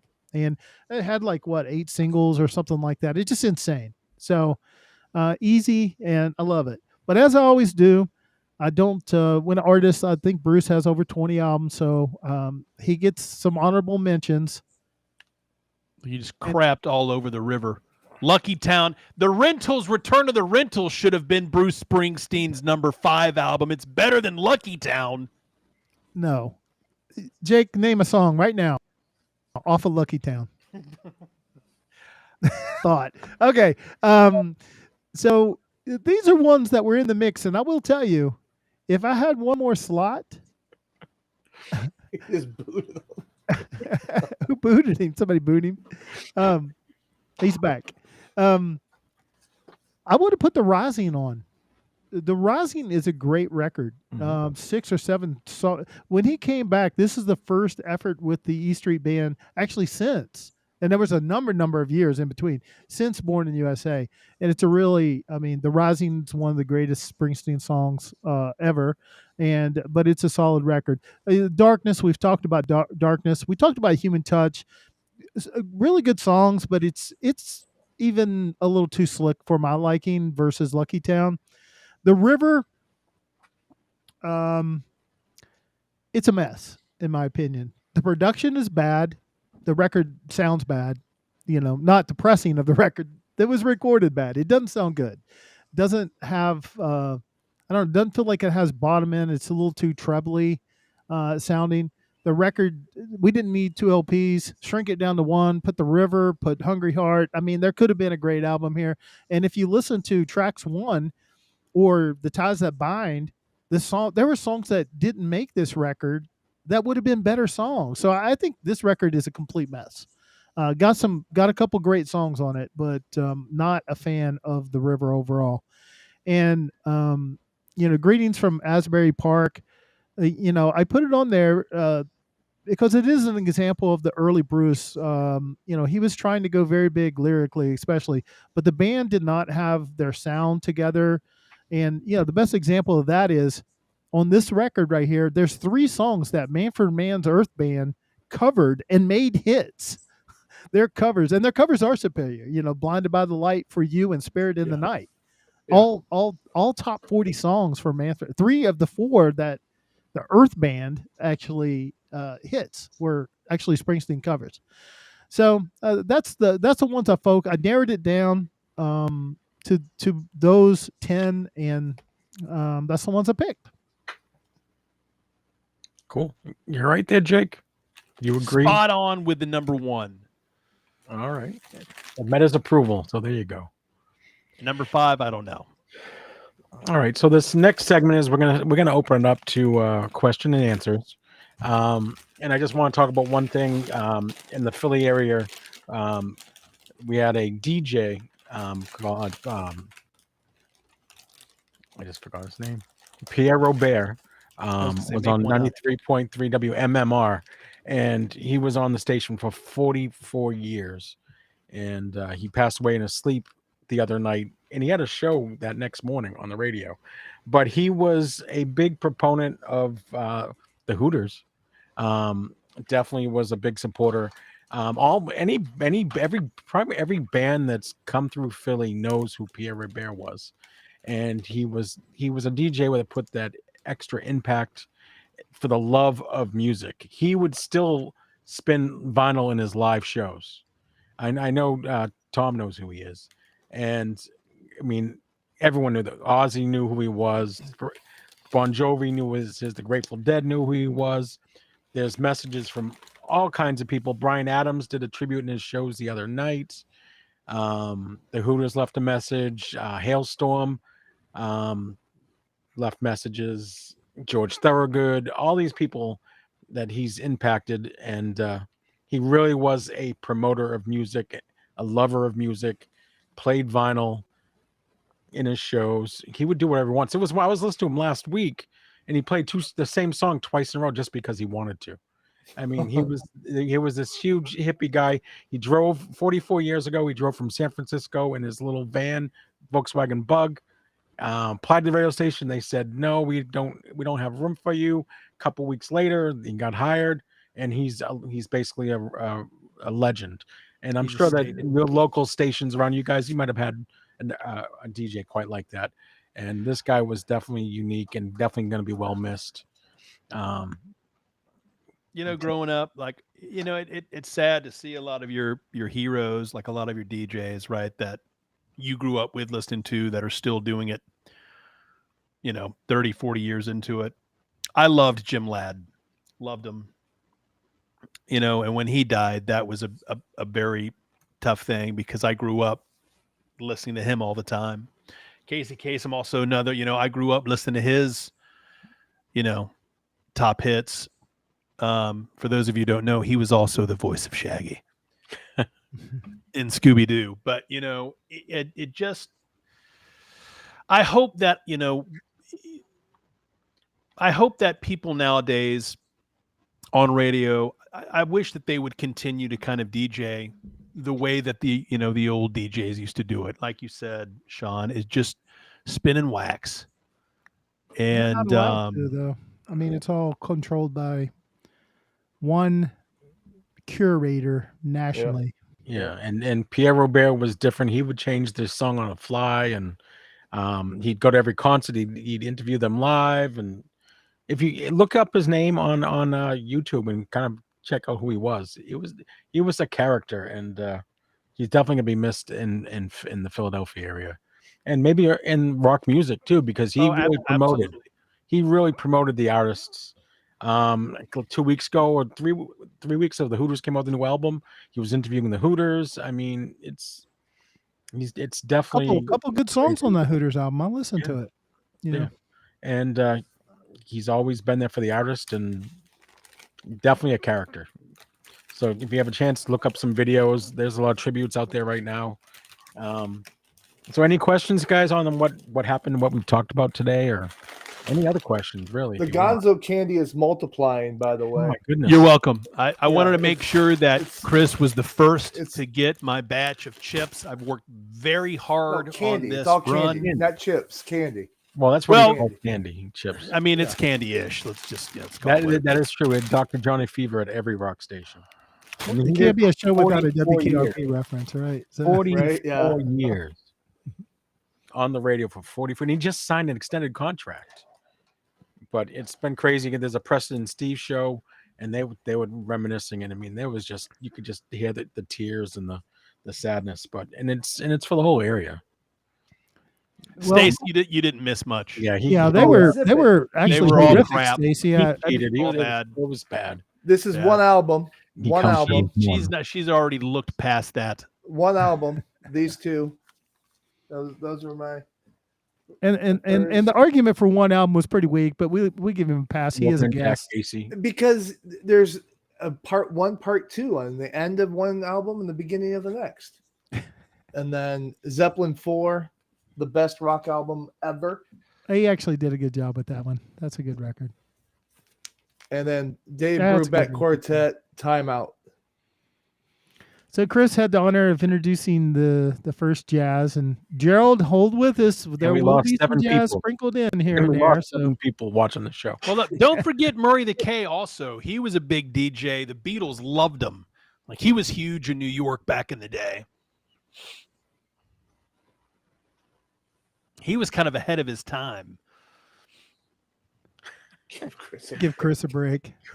Who was Play Dumb? That might be a family member of mine. Yeah, that might be. I don't It's a good One of the chance. 5. It's a good chance it's one of my boys. Chris has trolls in here. It's his family. On a level of 1 to 10, how excited are you to see Rush? 1? 11.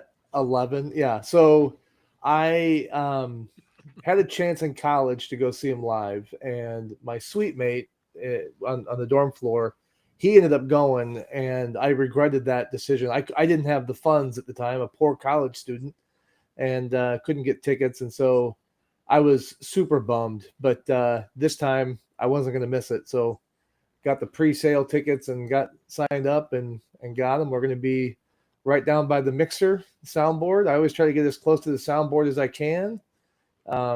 Scott, you'll To talk to appreciate the sound guys. That's the best sound. So here's a tip: Come the on. best sound in the arena is where the soundboard is at. They Guys, picked listen, that spot on purpose. So When we were leaving David Gilmour, he had to take the time, went down, talked to the sound guys, just basically, bro, just moves people over. I gave him recognition. I said, "Look, I run audio equipment. What you did here is amazing. To make the Hollywood Bowl, an outdoor arena, sound like you're indoors, anywhere in the arena. It was unbelievable sounding. So it was great when they came in. Some of When he those came arenas in can and be played tricky. Sorrow, and the Yeah. light show, like dude, the whole thing, the whole experience. I do agree, Chris. Like I did think it was pretty cool, even though I was giving him crap about it, but. I thought it was really cool that he went over there and acknowledged the sound guys. But Did you tip him? like, you know, I've never been much of a sound guy because y'all all know I'm an idiot when it comes to, you know, sound stuff. You wouldn't hear me on my shows if it weren't for Chris and Sean. So when he got the Rush tickets, we were chatting and my comment to him was, so tell me you're getting tickets over by the soundboard. He's like, yep. So he is correct. That's where you want to be. I mean, you're pretty much center, you know, everything. So yeah, I'm excited to just be along for the ride. Yeah, it It'll can't be be fun. easy for like a structure like that. Like I went to Fenway Park on one of their first live concert they did at Fenway Park, and it was echoing off everything. It was rough. yeah. I love Johnny's comment. He basically had mentioned, you know, saying that, you know, I Met in Heart was one of my first That's on my concert. list. So first concerts for everybody. Y'all know mine was Heart. Mine may have been Ella Fitzgerald at the Hollywood Bowl. Like my first legitimate concert with my parents, and When she fell off stage, that right? poor lady fell off the stage. They had like the riser, you know, like the pit orchestra riser was like a foot below the end of the stage, and she was beep-bopping, ski-bop-a-doop-boop, singing up on the stage, and she went bam. She just went right off the edge and landed on the orchestra pit riser. And they got her back up, and she was okay. But the second half of the show, they had a stool with this little table and a little bottle of water, and she's like, "They expect me to sit down and sing the second half." and she picked up the stool and moved it off to the side. She goes, "I'm not doing that. I'm not going to leave this spot, but I'm not sitting down." So she did the whole second half standing up, and it was amazing. My first concert was Garth Brooks. I sat right behind his parents. 9-10, I understand that, but I accept that because Ella Fitzgerald is an amazing vocalist and great show. Sorry. Johnny, no one's as old as Scott. Scott's 175 years old. That's why I know so much. And you should listen to me more than quit disagreeing 175. with me. I don't know. When you get to that age, things Wait get till he does messed up. the Like Van top Halen five- top 5, The little top shoddy. top 5 Mozart pieces. Coming next. Oh wow, Desert Moon saw Genesis at the Hollywood Bowl. Jealous. That'd be awesome. No, New that was Kids on on the the Block. Block. Of New course. Kids. They say. New Kids on the Block. Oh, That wow. may have been my wife's first concert too, at the Palace of Auburn Hills. She got free tickets and saw New Kids on the Block. I would have loved it. Palace of Auburn Hills is no longer there, but Johnny Cash, that's a pretty cool first concert. But Gerald's right. Like anybody that gets a chance, if you want to, some of you are doing fly-in concerts and stuff. You got to find the time to go to Red Rocks. That is an amazing venue to see a concert. Scott, I have a question for you. Yeah. How was it the first time you went to a movie theater and saw a movie with sound? How was it the first time when you saw a picture, a talkie? Given that you're so old. where they weren't just playing the organ the whole time. Yeah, like how did you transition with that? Like were you tired of just reading the screen and then finally you're like, oh my gosh. You know, Jake, your sense of humor and sarcasm is well noted, but I will point out what's going to get you in trouble. It's not me, but my wife and I, we have exactly the same birthday. So you'll probably be hearing from her. No. about You this. just put those words in my mouth. Not I. I'm talking about you. I'm not talking about the missus. Jake, quick, put on your disguise. They won't know that it's you. We're good. We're good. Oh goodness. The Osmonds. Osmonds. Okay, Johnny's was Maka. I don't even know who that is. And Retta's is AC/DC. Okay, Retta Desert wins Moon that was one, the Osmonds. Johnny. I like that. That's funny. Jeremy, I did not. Jeremy, that is incorrect. All I was asking Scott was this, and the question was: Oh, Stacy's. did it Stacy- make life Oh, easier whatever. for you when you went from a carriage to an automobile? That's all I asked. That is all I asked. Jake, you just keep digging deeper, buddy. And Stacy, I remember when my household, we didn't have a color TV until it was like in the 80s sometime. We were poor, I guess. We didn't have a color TV. Scott listened to everything on radio.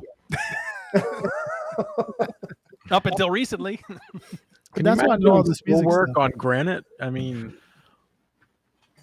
That's just me getting on him just because we talked This about was Scott's first record. He sent it to me this past week. There it is.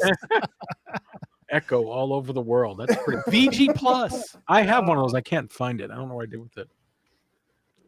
Look at that. Scott, look, It is hey man, brings back those memories.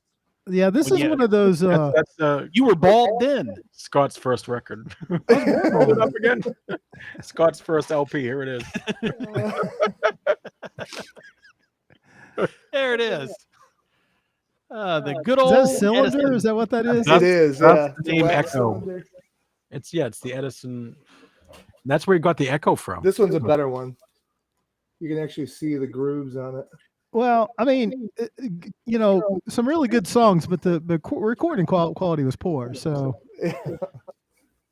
Yeah. I'd have to upgrade that. So what was the other story we are going to tell about the convention?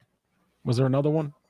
Well, Okay, Jake it was- walked around all weekend butthurt because he felt like I was beating him on stuff. No, And I the was guy had competition. 2.5 times the number of records that I I bought. was So pissed. He had I don't know what 80 he was records. crying about. Remember, He had Jake 80 thinks records. anything- I think I had 180. Yeah. He makes But everything a competition. there were records I told him, I'm like, yep, I'm going in, I'm looking for this record. And I swear he just like, duly noted. I'm going to find that before he does.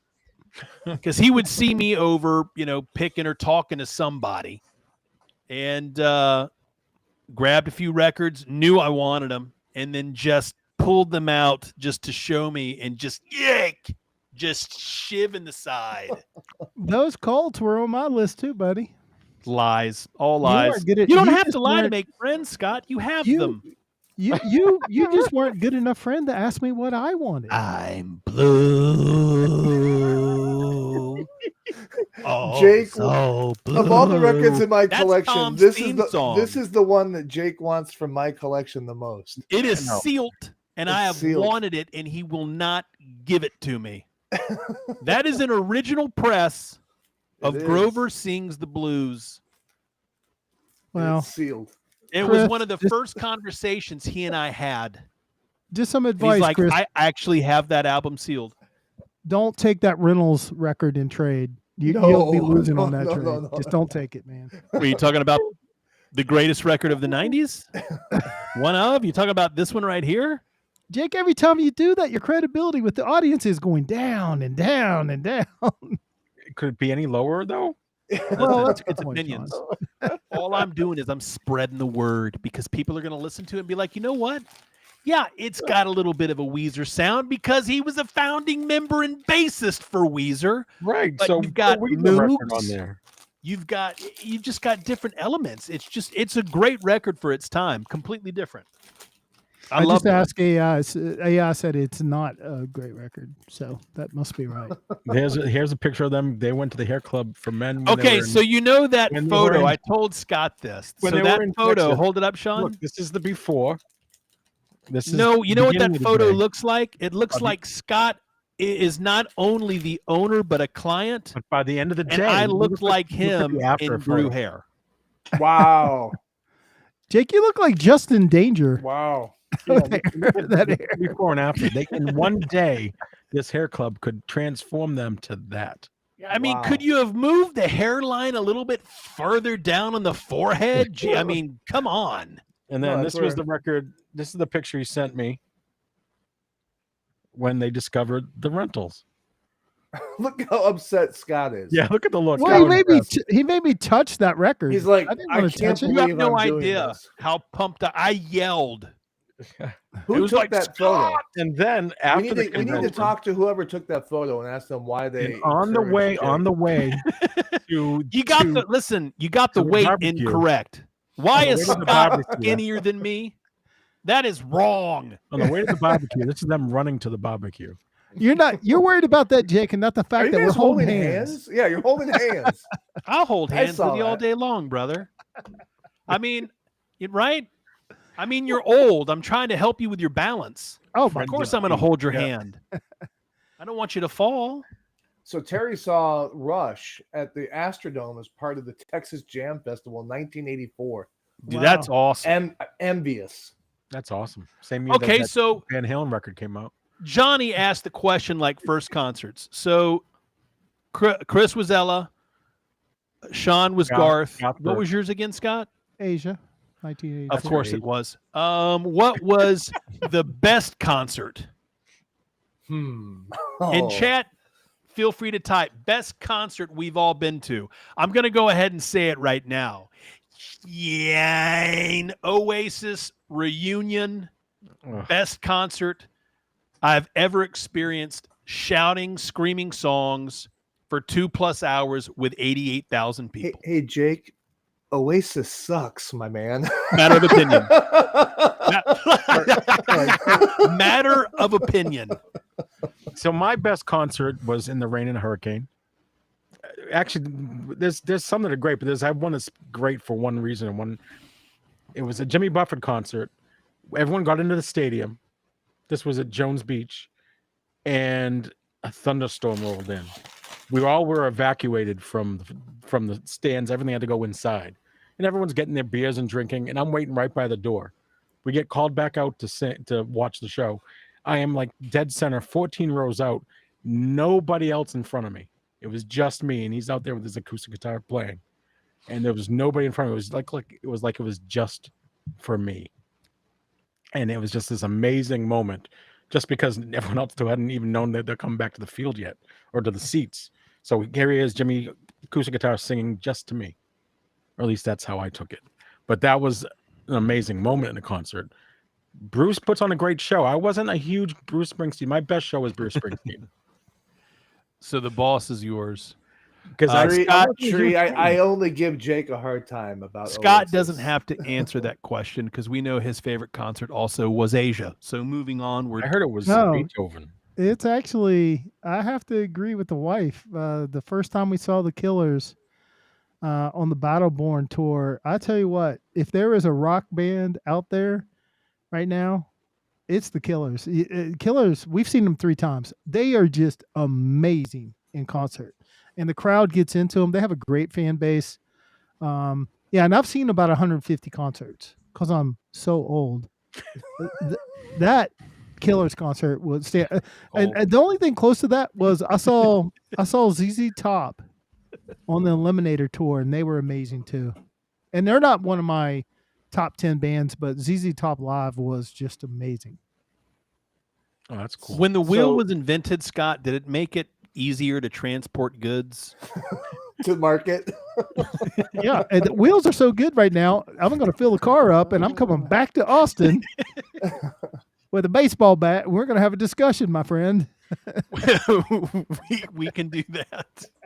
So for me, that's a tough call. So I saw a lot of bands last year. It just happened to work out that way, and Gilmore kind of topped it all last year. But then Gilmore at the Hollywood Bowl was phenomenal. I mean, just everything about it, like the sound, like we talked about earlier, was amazing. The performers were amazing. All the musicians were great. Gilmore did a phenomenal job. The weather was perfect. It was 57 degrees. Gorgeous. It was on Halloween, but yeah, it was just great all the way around. But the most fun that I've had at a concert was the Weird Al concert. Yeah, it was the best concert I have ever been. That's right. Nonstop. Like, he is just on for 3 hours, ripping it, making costume changes, like nonstop, coming out and doing stuff mixed in with video stuff, and just a hilarious, fun concert. And I tell you what, so I'm a musician, I play saxophone, and their horn section and their live band was no joke. I wasn't expecting a live band. For some reason in my mind, I thought, oh, it's all going to be tracked. He's just going to be singing the hits. He's just going to be doing that. And they totally surprised me. Live band was ripping. I mean, absolutely phenomenal group of musicians backing him up. So Weird Al was my most favorite concert. Gilmore was probably musically a better concert. But man, when you say what was your favorite concert, ooh, that's tough. It's tough. I think, well, like from a showman standpoint, right? He entertained. So you got your money's worth. You were entertained. I had Chris. I told him, I said, just do me a favor. Please send me a video of him playing polka. And he did just that. That's all I wanted, was to see Weird Al Yankovic playing polka music. Yeah. Dude, accordion just going. Tree, I agree with you. Dave Matthews, I saw him when I was in college, and I saw him twice, actually.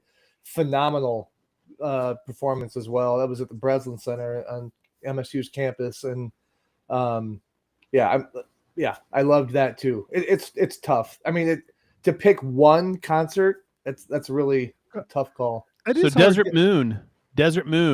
So just to say this, and I'll let Scott go because I think I've had the floor long enough, and I'll shut up. But prior to Oasis, my number one concert was Peter Gabriel during the US tour when I saw him in Dallas in 1993. It was an amazing show. So Gabriel was my number one until I think for me, just being a 47-year-old guy and looking around when I was at Oasis and seeing people my age, some older, some younger, and seeing people standing there just in awe at the fact that they can't believe they're there and that the Gallagher brothers reunited. There were people crying. There were grown men hugging each other. Don't say people when it's you. My best friend was the guy he's cried 2 times in my life. He's one of the toughest dudes. He bawled I didn't, but just Uh-huh. I guess for me, I'd never experienced that. I'd never been in a concert where there were 80, like nearly 90,000 people all singing in unison, all kind of dialed in, whatever frequency, whatever you want to call it. I don't have a word for it. I can't explain it. But it was a very surreal moment for me. But yeah, prior to that, yeah, Gabriel was on point, badass. Scott, you have the floor. I'm turning my mic off. Well, I was just gonna say, like I said, I'm somewhere around 150 concerts, and I will say, I think of why it's so hard to pick your favorite because they're all good.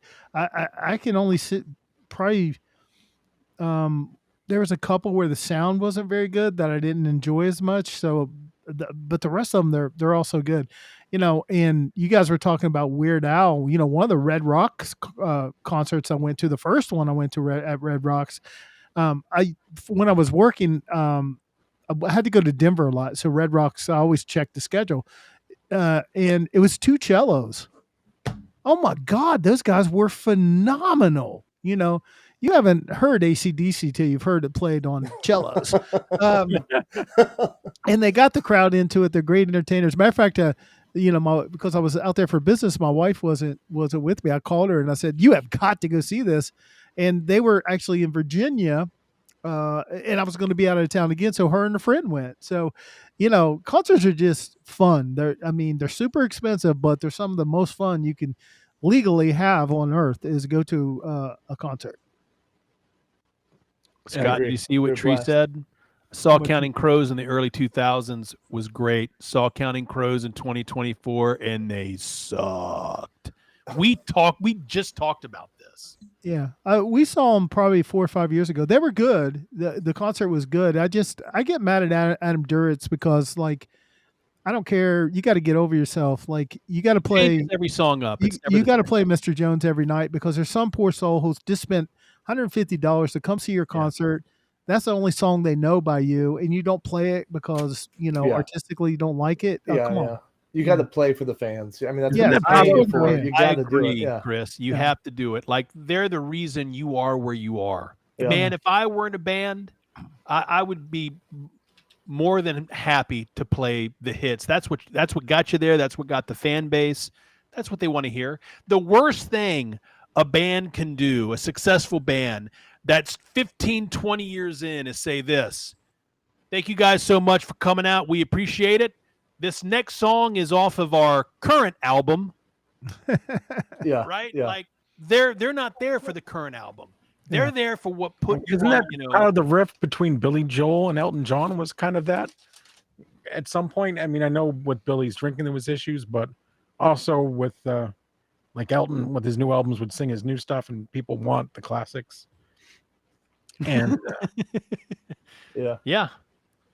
Terry, I saw Elton John on his 8-year final year tour, and the thing that disturbed me the most, most artists do concert 2 nights in a row, and they will change some of the songs up. Elton changed none of the songs up. None. It was the same. yeah. Yeah, and I mean, you didn't sing Mona Lisa with Mad Hatters. You did it in New York, but not there. But to me, that was very disturbing to me. You're doing the same set 2 nights in a row. How can you do that? I agree, Gerald. Oasis did the same thing. What ticked me off, we knew that they were going to come out and open with Hello. We knew that was going to happen. But what I wanted them to come out with Columbia. That was a song I wanted to see, and they didn't even play it. But you still cried. I did not. Right, like a baby. You know me. I would tell you if I did. I mean, dude, my buddy was crying. I just hugged him and was like, "We did it, dude!" He was convinced Oasis would never get back together, and I said, "Mark my words. In They'll 3 spend their years, money there's and going they'll to have be a reunion tour. It's going to happen. It's going to happen." And Yeah. he's like, "Nope." He's like, "The only time I'm ever going to a concert again is the day they get back together, and that'll never happen." And he stuck to his word. Terry had an interesting question. Yeah. In each of our opinions, who should have the most on the 500? So which band should have the most records on the 500? Ooh, Whoa.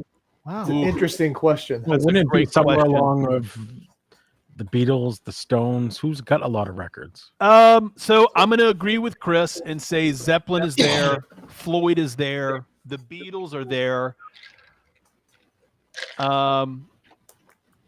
There's only a couple of records of Rolling Stones that I would put in. Yeah, I don't think the Stones. I mean, maybe a couple, but Sticky Fingers is so far.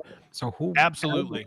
Yeah. I think Rush will have a couple more. I think, I do think that Moving Pictures, Permanent Waves, all of, I mean that whole era, that middle section, I think is where they really were hitting their stride. So I wish I they think would they'll have a talk couple more more. about self-titled and Fly By Night. I think those Oh, first those are two great. records are amazing. I love, Well, Willie Nelson even had a though, lot yeah, of records. they might be Zeppelin-esque. I love the sound. I love the first two records. yeah, And Tree, I will tell you that there will be at least 2 Willie Nelson records in the 500. I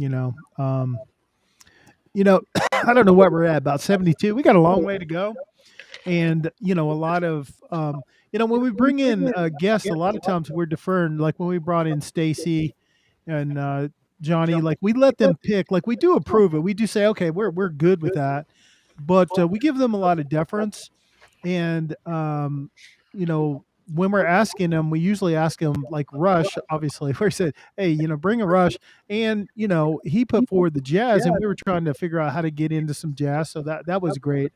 So I think the bands that people mentioned, Led Zeppelin, Pink Floyd's going to come. I mean, Zeppelin's already got 2. I think the Beatles already have 2, and I don't think we're done with those groups. I think it would be a good bet to say, I don't think we're done with Billy Joel, honestly, either. So there's some artists that have many that need to be considered. I think Elton is there for sure.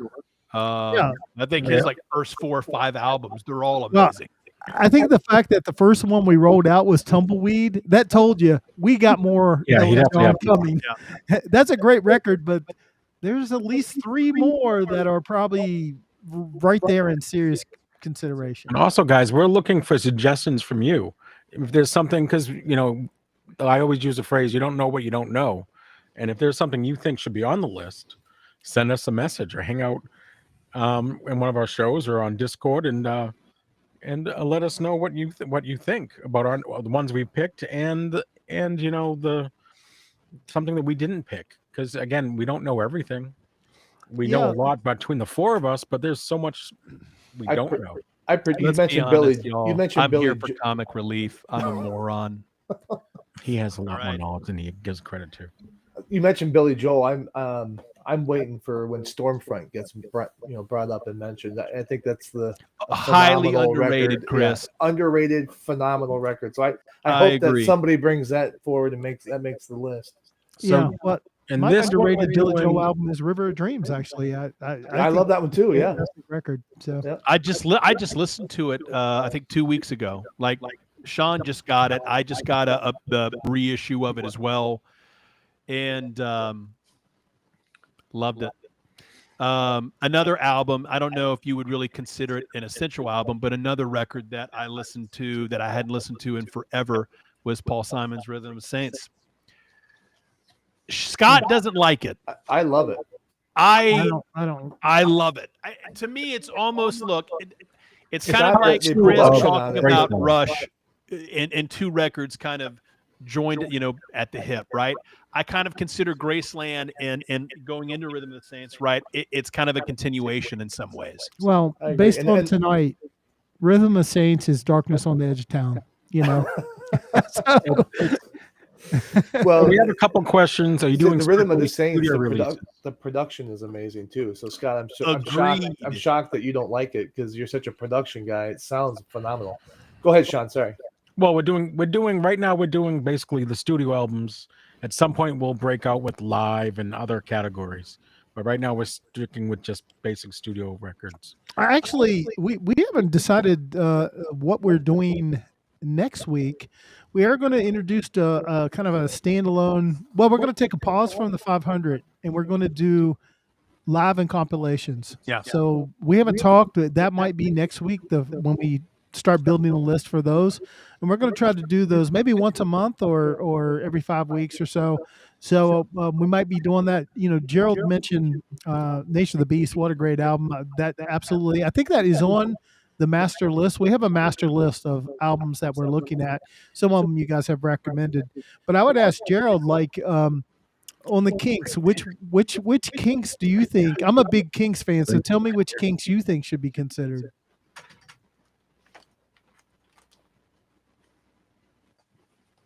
Well, Linda Ronstadt, that's a good, like, one of the things we talk about with some of these artists is to best represent the artist. Do you go with a comp? Linda Ronstadt has a couple great comps. Like, you could probably get her mostly covered. 1 and 2, I think, One are or both two. great. I mean, those are terrifically. They're not missing a key song. They're well put together. Yeah. Red and Blue or Deal. Throwing Copper, we've already put that one in, didn't we? That was presented already. Stacy, you know what? That is a great mention, because that is one of my favorite Dave albums, is with he and Tim Reynolds. Even the live stuff that they, the DVD of them, unbelievable. Yeah, I don't know if Gerald might have had to hop off, but if you guys have recommendations, like if you say a group like the Kinks, that's a great album. I love that album. I'm a big fan of the Kinks Arena Rock era, like, so Low Budget, State of Confusion. I love those records. Give the People What They Want is probably my favorite Kinks record. Pound for Pound. So, tree picked up. And you guys can interact with us on our Discord channel, which is right there. And we're breaking out different categories and different discussions. Now playing, we can have the 500. We're having those listed, and you can talk to us. I love Lola. Yeah, that's interesting, because you're mixing two different eras there together of the Kinks. I consider there's three Kinks eras. There's the You Really Got Me All the Day, All the Night, the early. Then there's the Art House Kinks, and then there's the Arena Rock Kinks. I'm a big fan of the Arena Rock. Although I do like Lolo versus Power Man. I think that's the best album of the kind of art house stuff. All right, so we are at the 2 hours and 7 minute mark, so we've a little bit over our goal. This is the last minute for any questions, but we definitely want to do a wrap up at this point. And anybody want a sour bear? Feel free to send me some Gonzos. Okay. I'll put them in my shop. Throw them in the box. What's I'll in the put them box? I'll put them on my whatnot shop. Live album seconds out. I'm still waiting for Weir. Maybe we should put a category that says like live albums, like a suggestion box for live albums on our Discord. Tree Throwing Copper is 100%, 1000% on that list. Yeah, we can. It's on the list. We've discussed it. Yeah, there's some records that are queued up, and that's why I'm thinking. I know we agree that record is on the list, and we just haven't got to it yet. All right. Well, let's. We're always so fortunate that we have a lot of good. That's what's great about the Whatnot community. There's so many good people. A lot of them are here in the chat, and yeah. So, Chris, we want to thank you dearly for coming on your birthday. It's been a Happy blast. birthday, brother. Yeah, thank you. It's been a blast, a lot of fun. Thanks for having me, and I've been looking forward to it. Just it wasn't working out schedule-wise, so glad it worked tonight, and it was a blast. I love 35 looks great on you, Thank unlike you. 175 on Scott. Jake, you're off the Christmas card list.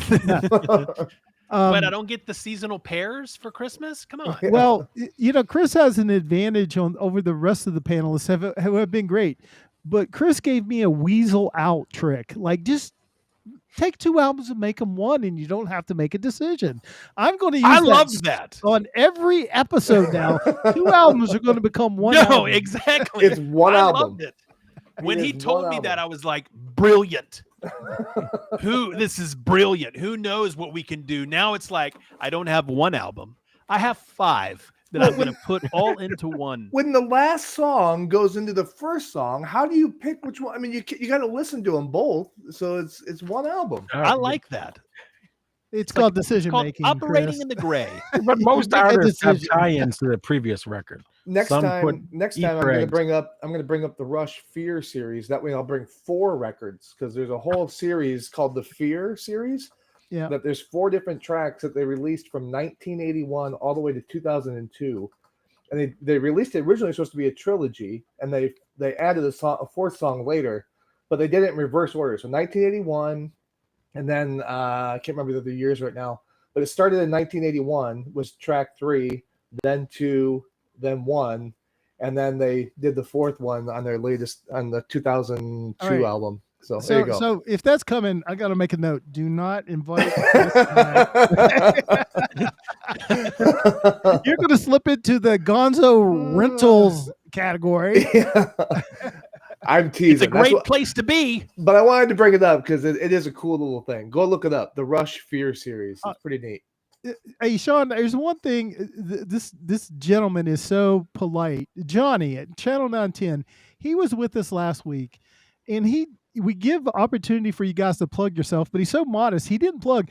The dude has been killing on some YouTube videos. Go to Channel 910. Yeah, Yes, he has. They were amazing. Like one of the greatest fears.